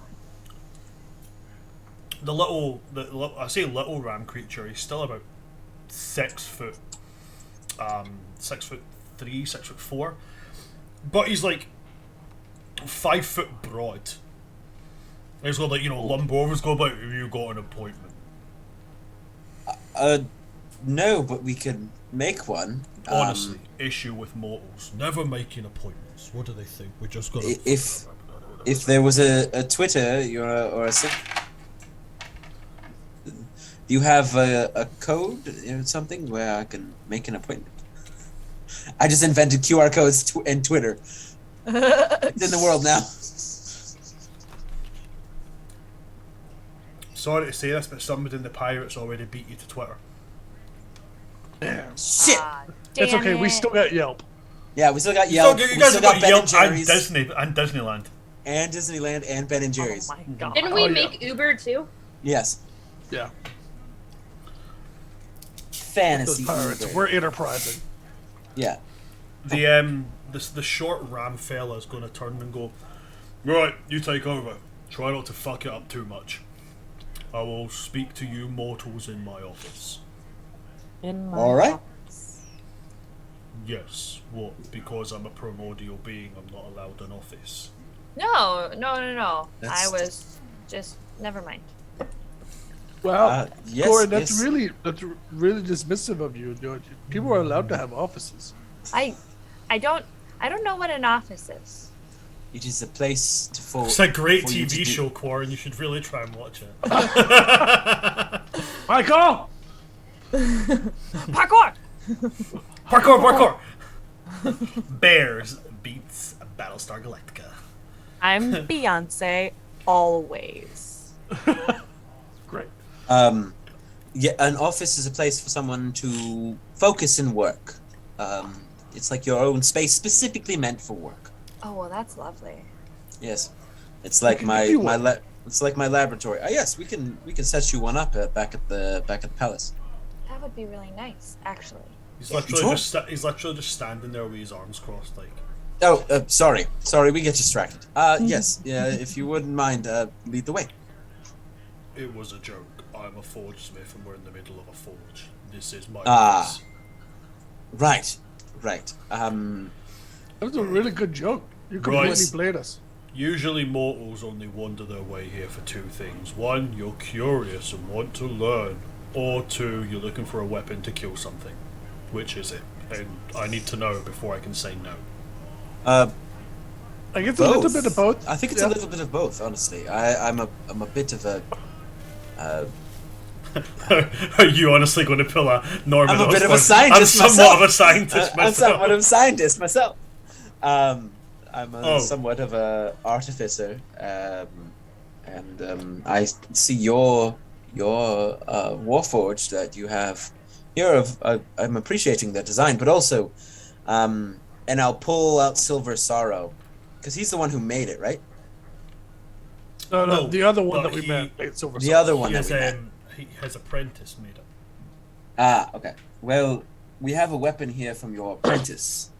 And we are facing a creature. We're facing the darkness, essentially. And I'm not sure if you know what I mean by that.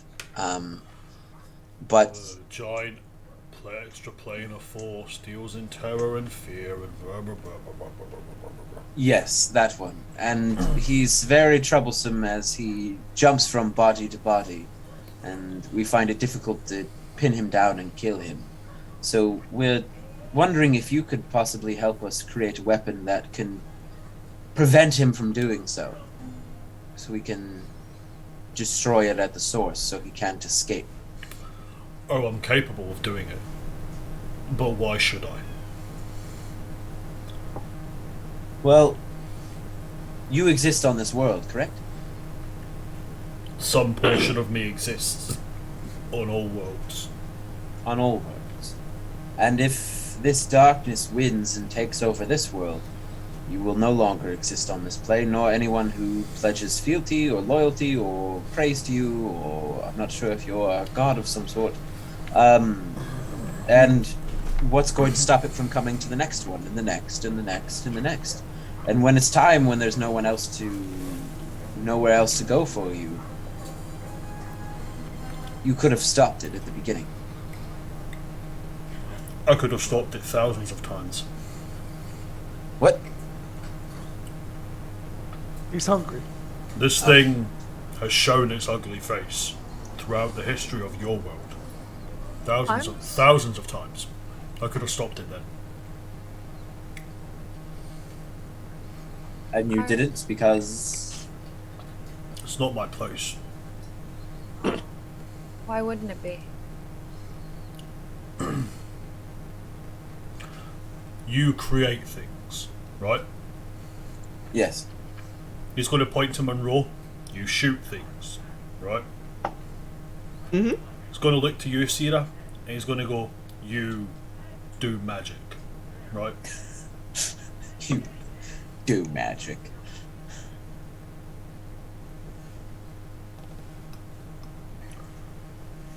Do you answer, Sierra? I nod. Koyo looks to you.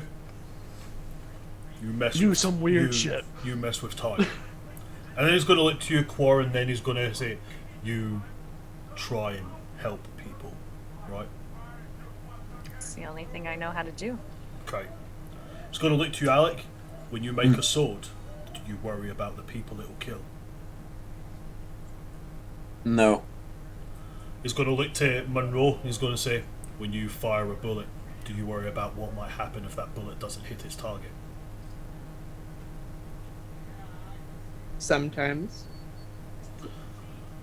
And you, magic person, the shorter one, when you fire off your magic spells, do you ever consider what might happen at the point where the weave stops moving and that magic suddenly becomes finite? Not really. You don't. Mr. Timey-wimey shenanigans. Oh, I don't think much at all. I can answer that question now. Okay. And you, when you help others, do you wonder about the decisions they might make after they've been helped? Do you worry about whose lives they might affect negatively after you've helped theirs positively?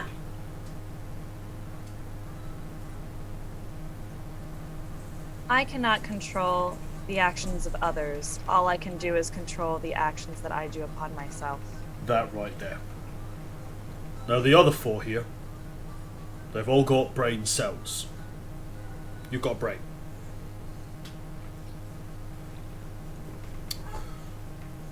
I put things into the world. What people do with them, that's their cause. What they do and bring onto themselves, that's their problem. The darkness was allowed to manifest in this world because of stupid decisions made by stupid Eladrin a long, stupid time ago. Wasn't my fault. Wasn't something I made. It existed the same way I existed. Now, when it comes to the first time this thing reared its ugly head, I tried to help. I made weapons that could kill beings like myself. How many of those weapons do you think were used against the thing they were made to fight? None. That's how many. None. But what they were used against were innocent people. What they were used against were civilizations trying to make a way for themselves, but they were made to crumble under some idiotic and greedy tyrant's rule. That's why I don't get involved. It's not my place. Not my problem. Mortals brought it on themselves, let the mortals fix it. Or don't. Let them die with it. We are here to fix it. For the sake of other people. But we can only do what we have with the tools that we have. And currently we do not have the tools. No, you do. You've got that flashy silver sword. True, but apparently that one isn't doing enough to our knowledge, I guess. I'm not 100%. It can do what it needs to do, but we have no ability to just trap him. And that's truly what we are looking for. We need to trap him so we can face him. Otherwise he just slithers away into another body and continues to corrupt beings like yourselves. He's already corrupted several of the what are the gods like the Bloody Pharaoh and the Drown or not the Drown? They're not gods, they are extraplanar beings. They are beings that exist outside Well, what of... I guess you would classify them as cosmic entities. Sorry, give me. Is there a name for their pantheon? I guess not to rip into the superhero talk. I would say they're the closest word I could think of would be Beyonders. Okay. The Justice League. The Justice League of America. Justice. But he keeps escaping and taking people we care about. And as Koyo said, we are here to fix it. We are here to fix the mistakes of, as you said, the stupid Eladrin all those years ago, and make sure he never returns. And no, you cannot control our actions, and you don't get yourselves involved because you've been burned. I understand that. We've all had people in our lives disappoint us. But what you can control at this moment is keeping your short-sighted view of it's not my problem, so I'm not going to get involved, and let millions of innocents die. Or you can take a chance, and we can prove you wrong, that we'll do what we're supposed to do and what we tell you we're going to do. The last time I took a chance, millions died.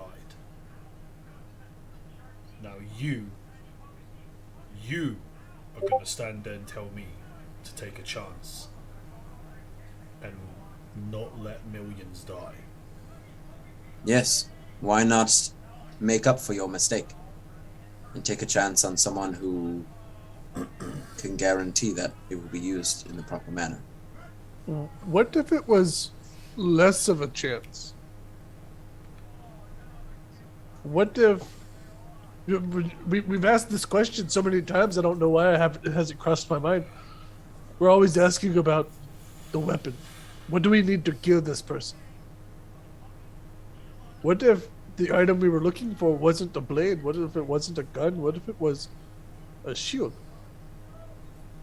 Something that could be used, yes, to trap this person, but not something that could be used to oppress others. A shield made to protect the world from darkness. Damn, Koyo. Big brain. 900 IQ. Not right? Alright, I'll take it back. 2 people here have brains. You're very soft spoken. Yeah, what was that? Sorry, it says it. It says, alright, I'll take it back. 2 people here have brains.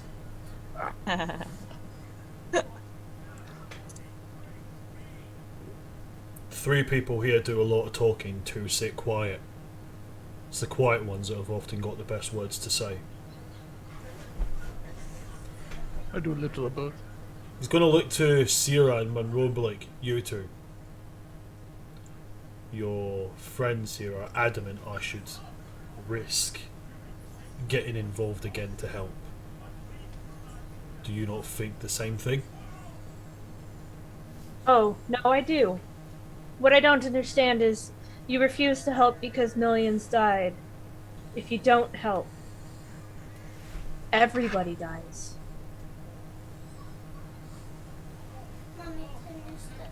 It's an interesting point. People will die. It's going to be a battle.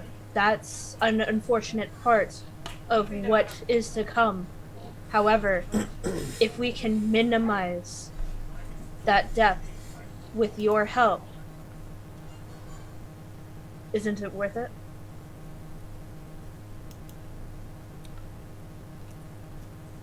And you, person who doesn't worry about bullets. You know, I'm not here to tell you what's right or wrong. We came here to ask for your assistance. But at this point, all I want to do is make sure my family's okay at the end of the day. And to be able to watch my siblings grow up and watch people who don't have a chance of life. Isn't that what everyone wants at the end of the day? By you helping us, it would help achieve that. Flowers are such a non-important thing, but to a bee, it's everything. If something like that dies, it affects everything. And that's why we are asking for your assistance. It's because you can help everything. Okay. I need everybody to roll me persuasion checks. Now there's 5 of you. 29. Hold up.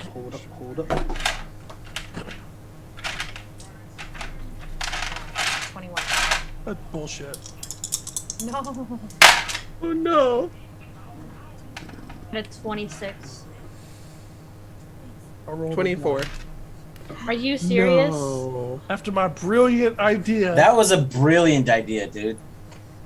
But I think Well, we're the doing 29. I think we're doing our collective. So 29 plus 21 makes 50. Plus, what did you get, Sura? 26. 50, that makes 76. Monroe, 24. that makes 100. Koyo? Total of 3. 103. Okay. 102 was the check, guys. Good job. No, so I did do a collective check, and the check target was 100. So as you say it, he's gonna go. Alright. I'll let you guys take the trial.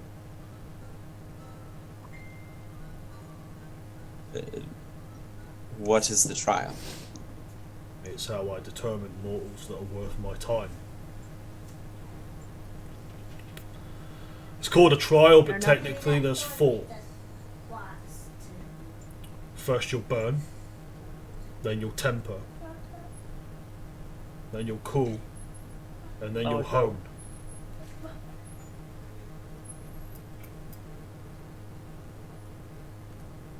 Is this physically or mentally? Or spiritually? I prefer anything but physically, please. Musically? We could do musically.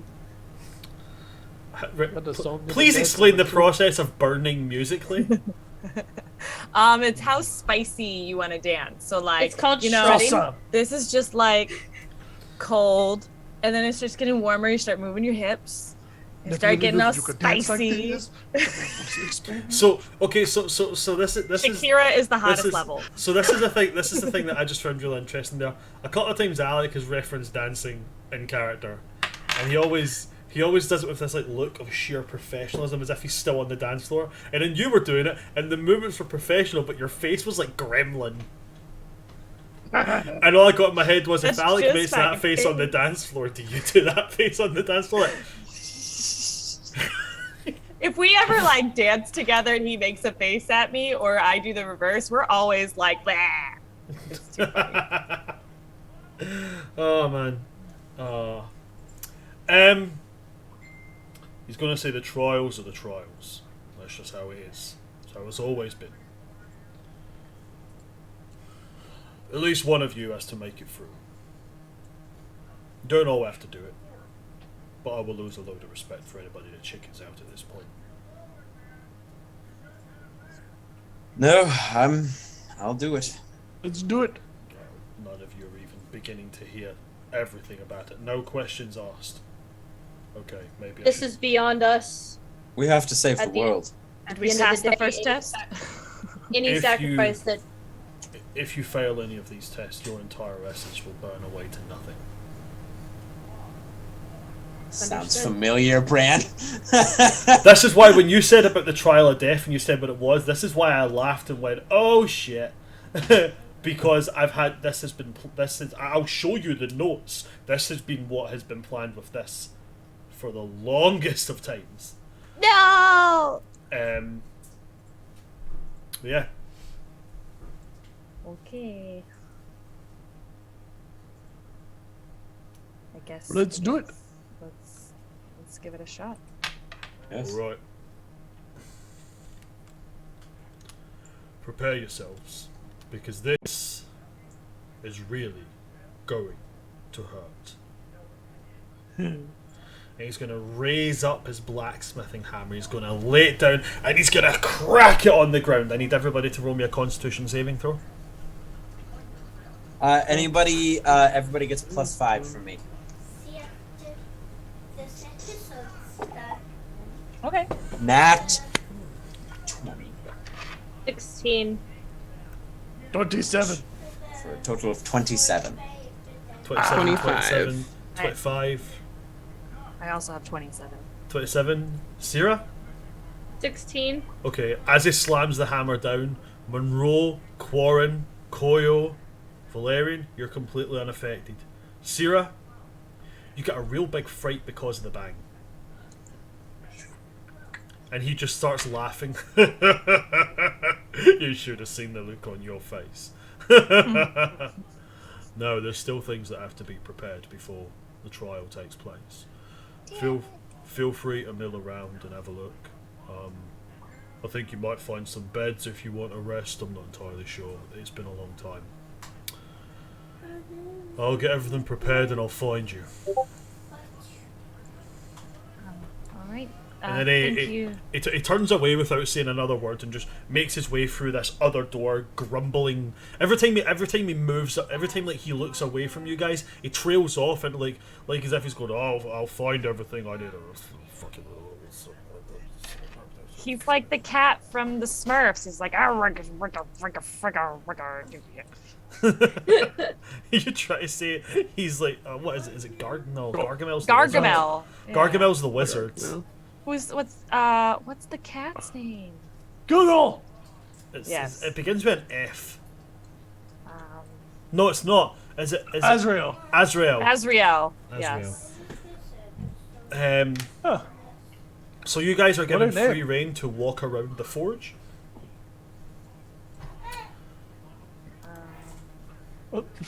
I know he works in metals, but is there any chance that he has a wand lying around? Or a staff? You know, sticks. you got enough of those things? I want more sticks! Maybe I can find another cool metal stick.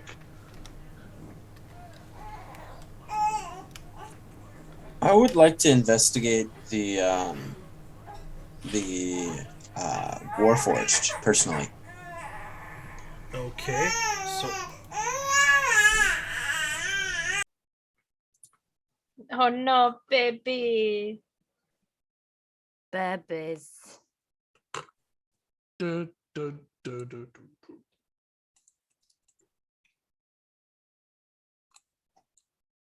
Oh.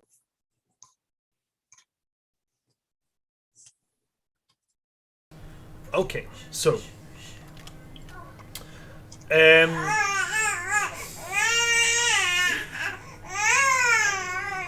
Somebody's not happy. yeah, she's not happy at all.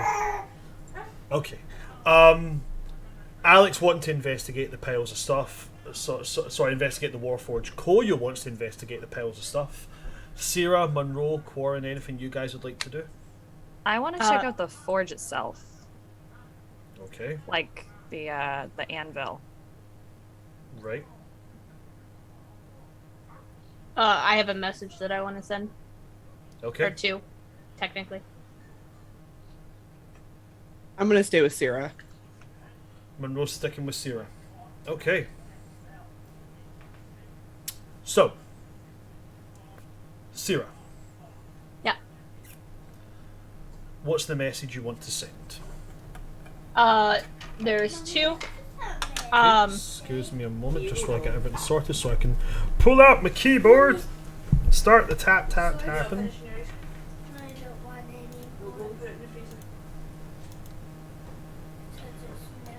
And here's the typing. Okay. Sierra to who? It's gonna be Luna. To Luna. And what's the message?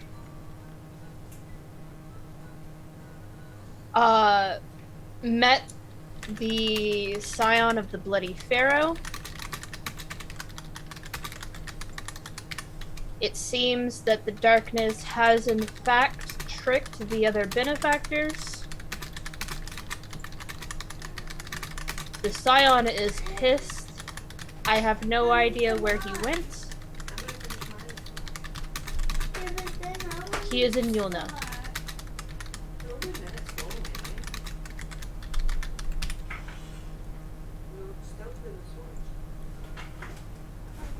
And that's the first message.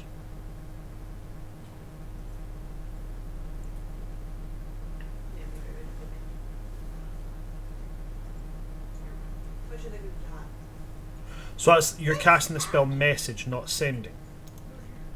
Yeah. Okay, cool. And the second message? The second one is to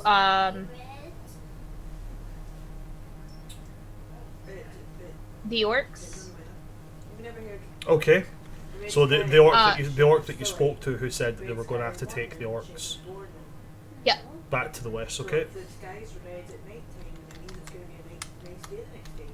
It may be some time before we return. I wish all of the based off of my knowledge, do they have like one god or several gods? Or Yes, do they have an entire they don't worship gods, they worship spirits, nature. Spirits.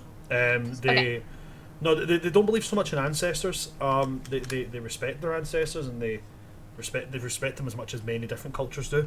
It's more like animism. They believe that all natural things have a spirit, and they tend to worship the Earth Mother, or the Sky Father, or things like that. So saying, I hope that the choosing of the war chief is bloody and victorious is something that they would look fondly on. I'm just trying to think of. Yeah. Okay. That'd be appropriate. Alexa, I wasn't talking to you. Alexa, cancel. Alexa's like, I will be part of this, damn it. Alexa, who would win, Durotan or Garrosh Hellscream? She can't hear you. Everybody knows Durotan would fucking win that fight. Yeah. But yeah, okay. So those messages do send. Is there anything else that you want to do, Sierra? No. I'm just gonna stand kind of near the entrance of the tunnel, I guess, and kind of look out on the scenery. Okay, Monroe. She's just kind of keeping an eye out, just not doing much, just waiting for Sarah to be done and everything. Okay. Yep. Quarren, you wanted to investigate the anvil. Yeah, I thought it was cool. Rolleth me an investigation check. Nice. 17 plus 12, that's a 29. 29. When you look at this it's something you've seen before, but like the piece that you'll have seen will have been literally about this big. Oh, okay. Whereas this is big enough that if you were to hollow out this anvil, you could live comfortably as like a one bedroom house inside this anvil. It's what your people would call moon metal, or other places would call star metal. It's metal that has come from beyond the stars. It's asteroid metal, basically. Yeah. That's really, really cool. Is there any pieces of said moon metal on the ground next to the anvil? Small shavings.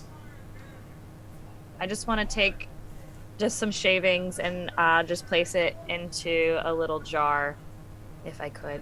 Okay. Yeah, nobody is going to look at you twice picking up metal shavings from the ground. Yeah.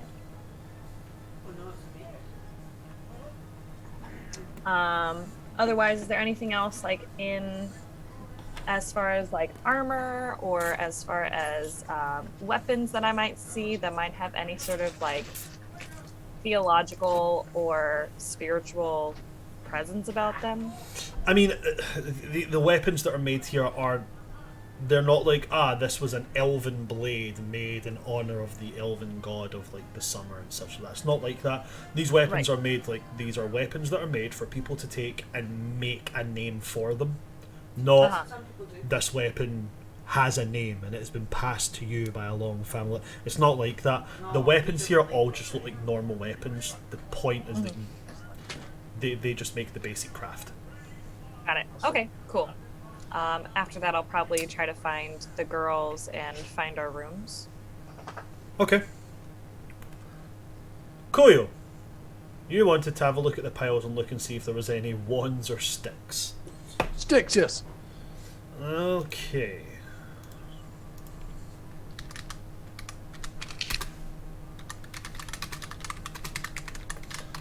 Pulling up my random staff generator.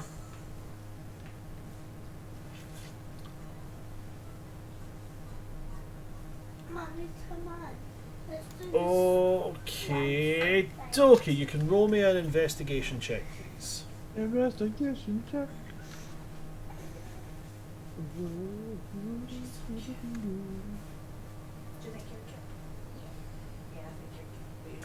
A 19. A 19. Aye. Okay.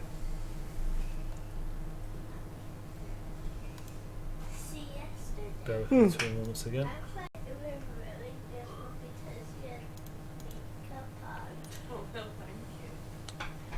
It's generating. Mommy, you always wear the shirt. I love it. Okay. You do see some sticks lying around. Mm-hmm. Now what I'd like you to do for me is roll me a D100. D100.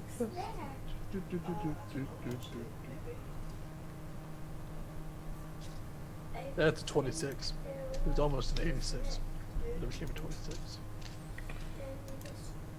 Okay.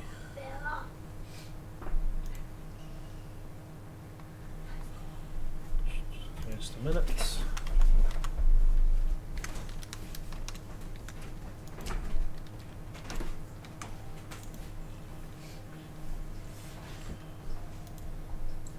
Oh, why is everything going so slow?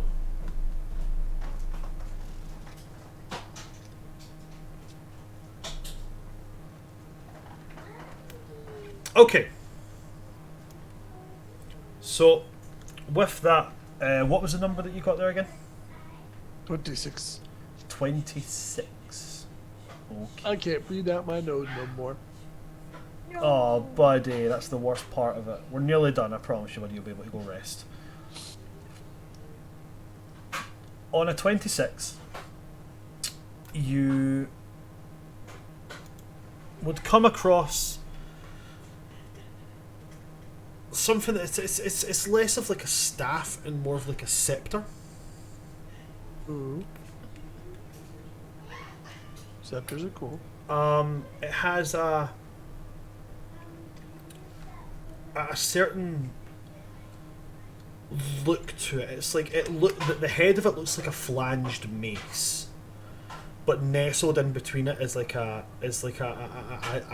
perfectly spherical, polished and carved gemstone of like a deep bluish purple colour.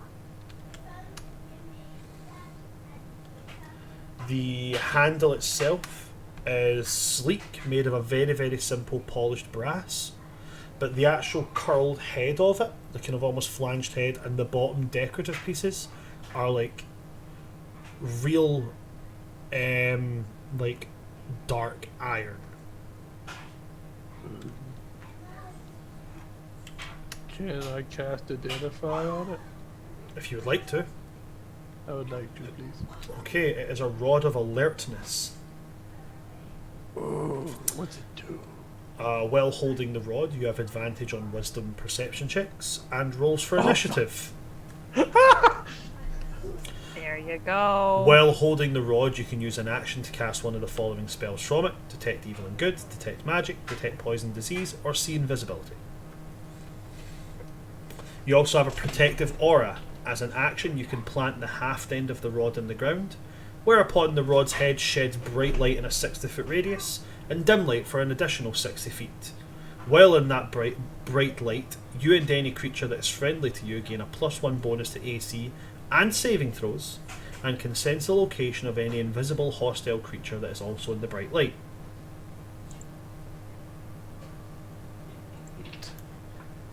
I'm gonna turn around to the fire giant who is trying not to fuck this up, as the man said. And say, hey there, buddy. Hey, how much for the stick? It's broken. It's broken. How's it broken? Only works once. It's supposed to work more than that.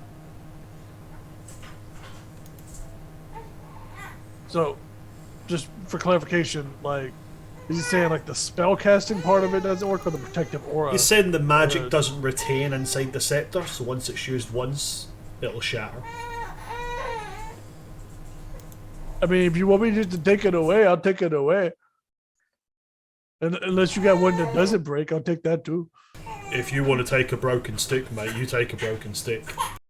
I do have a soft spot for sticks.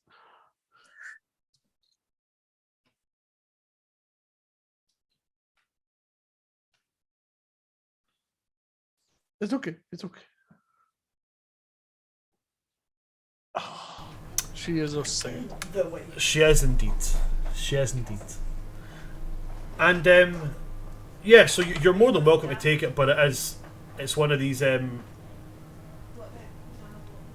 once you use it once, it will break. Well, I'll just slap this bad boy on my back and take advantage of the alertness. Nothing else. You have to attune to it. I'll do it. Yeah. I think I got one more attunement spot. Okay. And Valerian, you wanted to investigate the Wharf of Origin.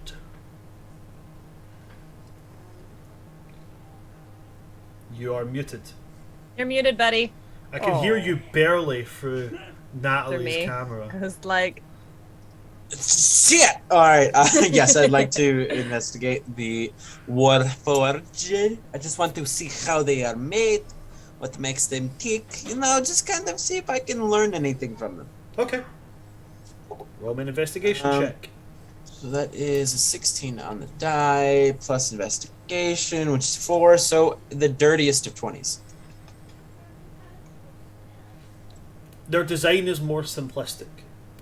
They're not designed to house weapons or anything like that. They're designed to lift shit. The major difference in design is, and obviously a primordial being is going to have greater access to these kind of things, it's just the resources. The ore that he's made them out of is just dark iron, but it's real pure iron. Right, it's solid. It would these guys could take a fireball straight to the chest and keep walking. Damn. Now, when it comes to dishing out damage, the most they would do is an unarmed attack. But I mean, they're beefy boys. Beefiest. Yeah. Beefiest of beefy boys. Okay. I'll go up to one of the fire giant and I'll ask him, how long does it take you to get the warforged armor that strong? Oh, the smelting process takes about 3 years. 3 years. Well, I mean, obviously it's worked out. They are of very, very high quality. Oh, well, thank you very much. And you are a primordial being, so it's... Who, me? Oh, no, mate, I'm just a fire giant. I'm just an apprentice. Well, it's I suppose surprising to me to see your master, your teacher working with technology. I mean, he likes to give people a chance. He likes to help people move on and progress, but it hasn't worked out well for him in the past. So he's got a little bit grumpy as of late. Seriously, you should have seen him about, 50, 60,000 years ago. Was he that bad? No, he was actually pretty nice back then. Then he got burned. Gave up after that. Please. Well, hopefully we can bring him back to the way he was. Yeah, I'm not holding out a lot of hope for it. Well, lucky for you, we can do that.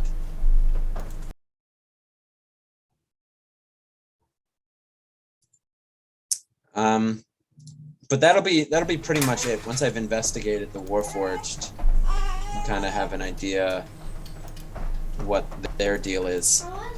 That's gonna be pretty much up to me for Valerian, and then I'll go try to find my room Okay. or wherever we're staying. So the rooms are literally just, there's like little alcoves and tunnels that have kind of like, been started. It's like this guy's like got serious ADHD with projects. You can tell it's like half-baked projects that has just never been finished.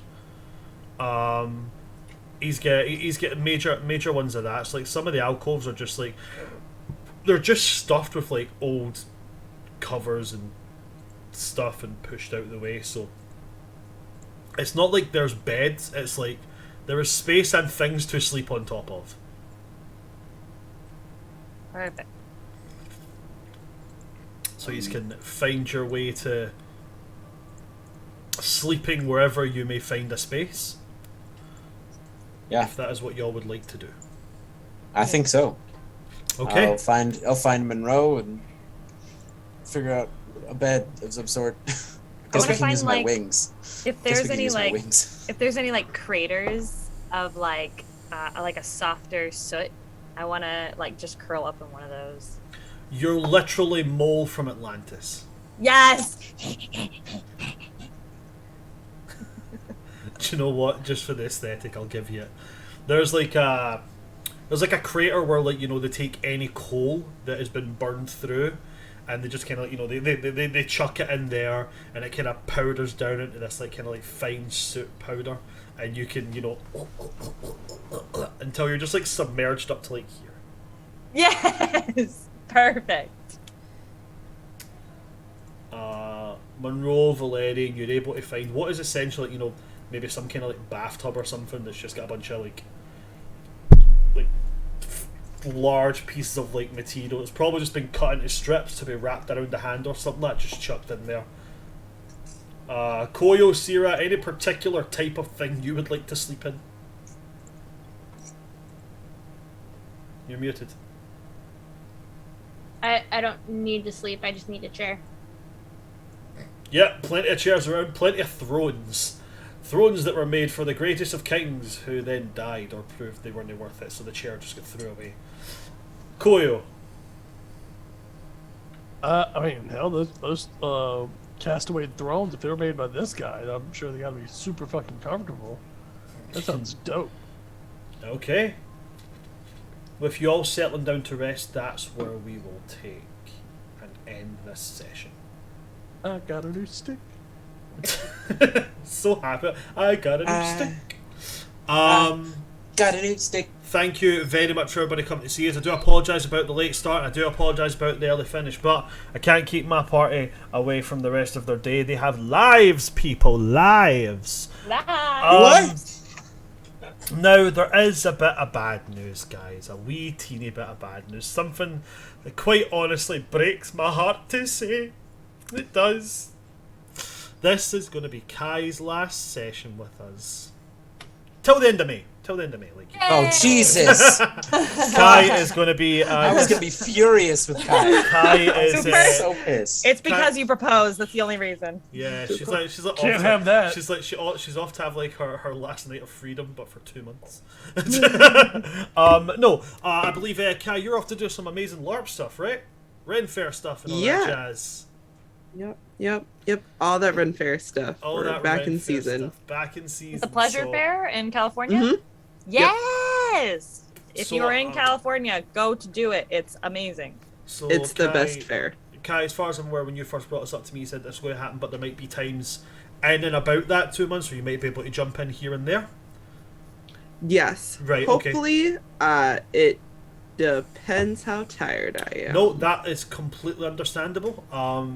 So I've already got plans. for that. We will get to that. By dawn. But Somebody touches a hair on her head, they're fucking dead. We'll protect Monroe. As in game, yes, we protect Monroe. In case Alec was being like cereal, yeah, like when you're doing the Ren Fair shit, if anybody hurts Kai, I'll buy a plane ticket and I'll chib you. You're dead. You'll dead. get you'll just get chibbed. You're dead. I will slide dead. tackle you into a bin. Yep. And don't forget, we're all storytellers, so we know very creative ways to dispose of your body. Now all of this is on public record. Oh, shit. We're speaking hypothetically, of course. Hypothetically. Of course. You'll never catch me, coppers! Hypothetically. I'll hypothetically pry your kneecaps off with a hypothetical crowbar. Kai, seriously, have fun with it. We know you love your Renfair shit, and we know you're exceptionally lucky to do the work that you do at them. So really, have fun with it, and we cannot wait to get you back. But going forward, it's just going to be a wee party of 4 for a wee while. Yay!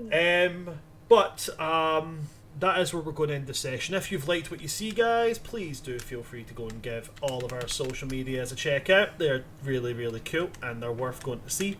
If you want to go to Twitter, it's where all my late night thoughts go to fucking die. So you can go check that out. We have a Twitter, we have an Instagram, we have my TikTok, which is Son of Asgard, where I'm currently recruiting people to do a 20-man D&D TikTok battle royale. If people could go there and vote for your favourite TikTok D&D creators, so I can make them all stab each other. Excellent. Oh, do I have plans? And do I have plans? There's another thing. I now do this full time. I'm a full-time GM as a job. So I do have a start playing, which I've just dropped the link in there. I've got 5 games, 5 adventures up there just now. If y'all want to come and take part in some shenanigans, or even hire me to run a game that you want, you should go check it out. I'm pretty cheap. I gotta say, You are. it's like $10 a session. Like I'm pretty cheap. Pretty great. So go and check it out, guys. Yeah, I would appreciate the sharing of any of our social medias around your various spaces, your Discord servers, your social media, your granny's letterbox. Just fucking shove it anywhere. Like just anywhere it'll fit. Just there. I'm going to pass over my players now and let them plug themselves, because we're saying goodbye to it for a small period of time. We're going to start with Kai. Thank you, Alec. Yes, you can find me at Kai's Wonderful Life all over the internet, Instagram, Twitter, TikTok, all that good stuff. I don't have anything to plug because I'm also taking a break from my Wednesday game, but go check them out anyway. Over at Nat 20 Productions Official here on Twitch on Wednesdays, 8 p.m. Pacific Standard Time, while we wrap up one of the arcs of one of our characters and head to a brand new town, city. I don't know anymore. I'm just there for the ride. Yeah. I'm just come check me out at the. ride.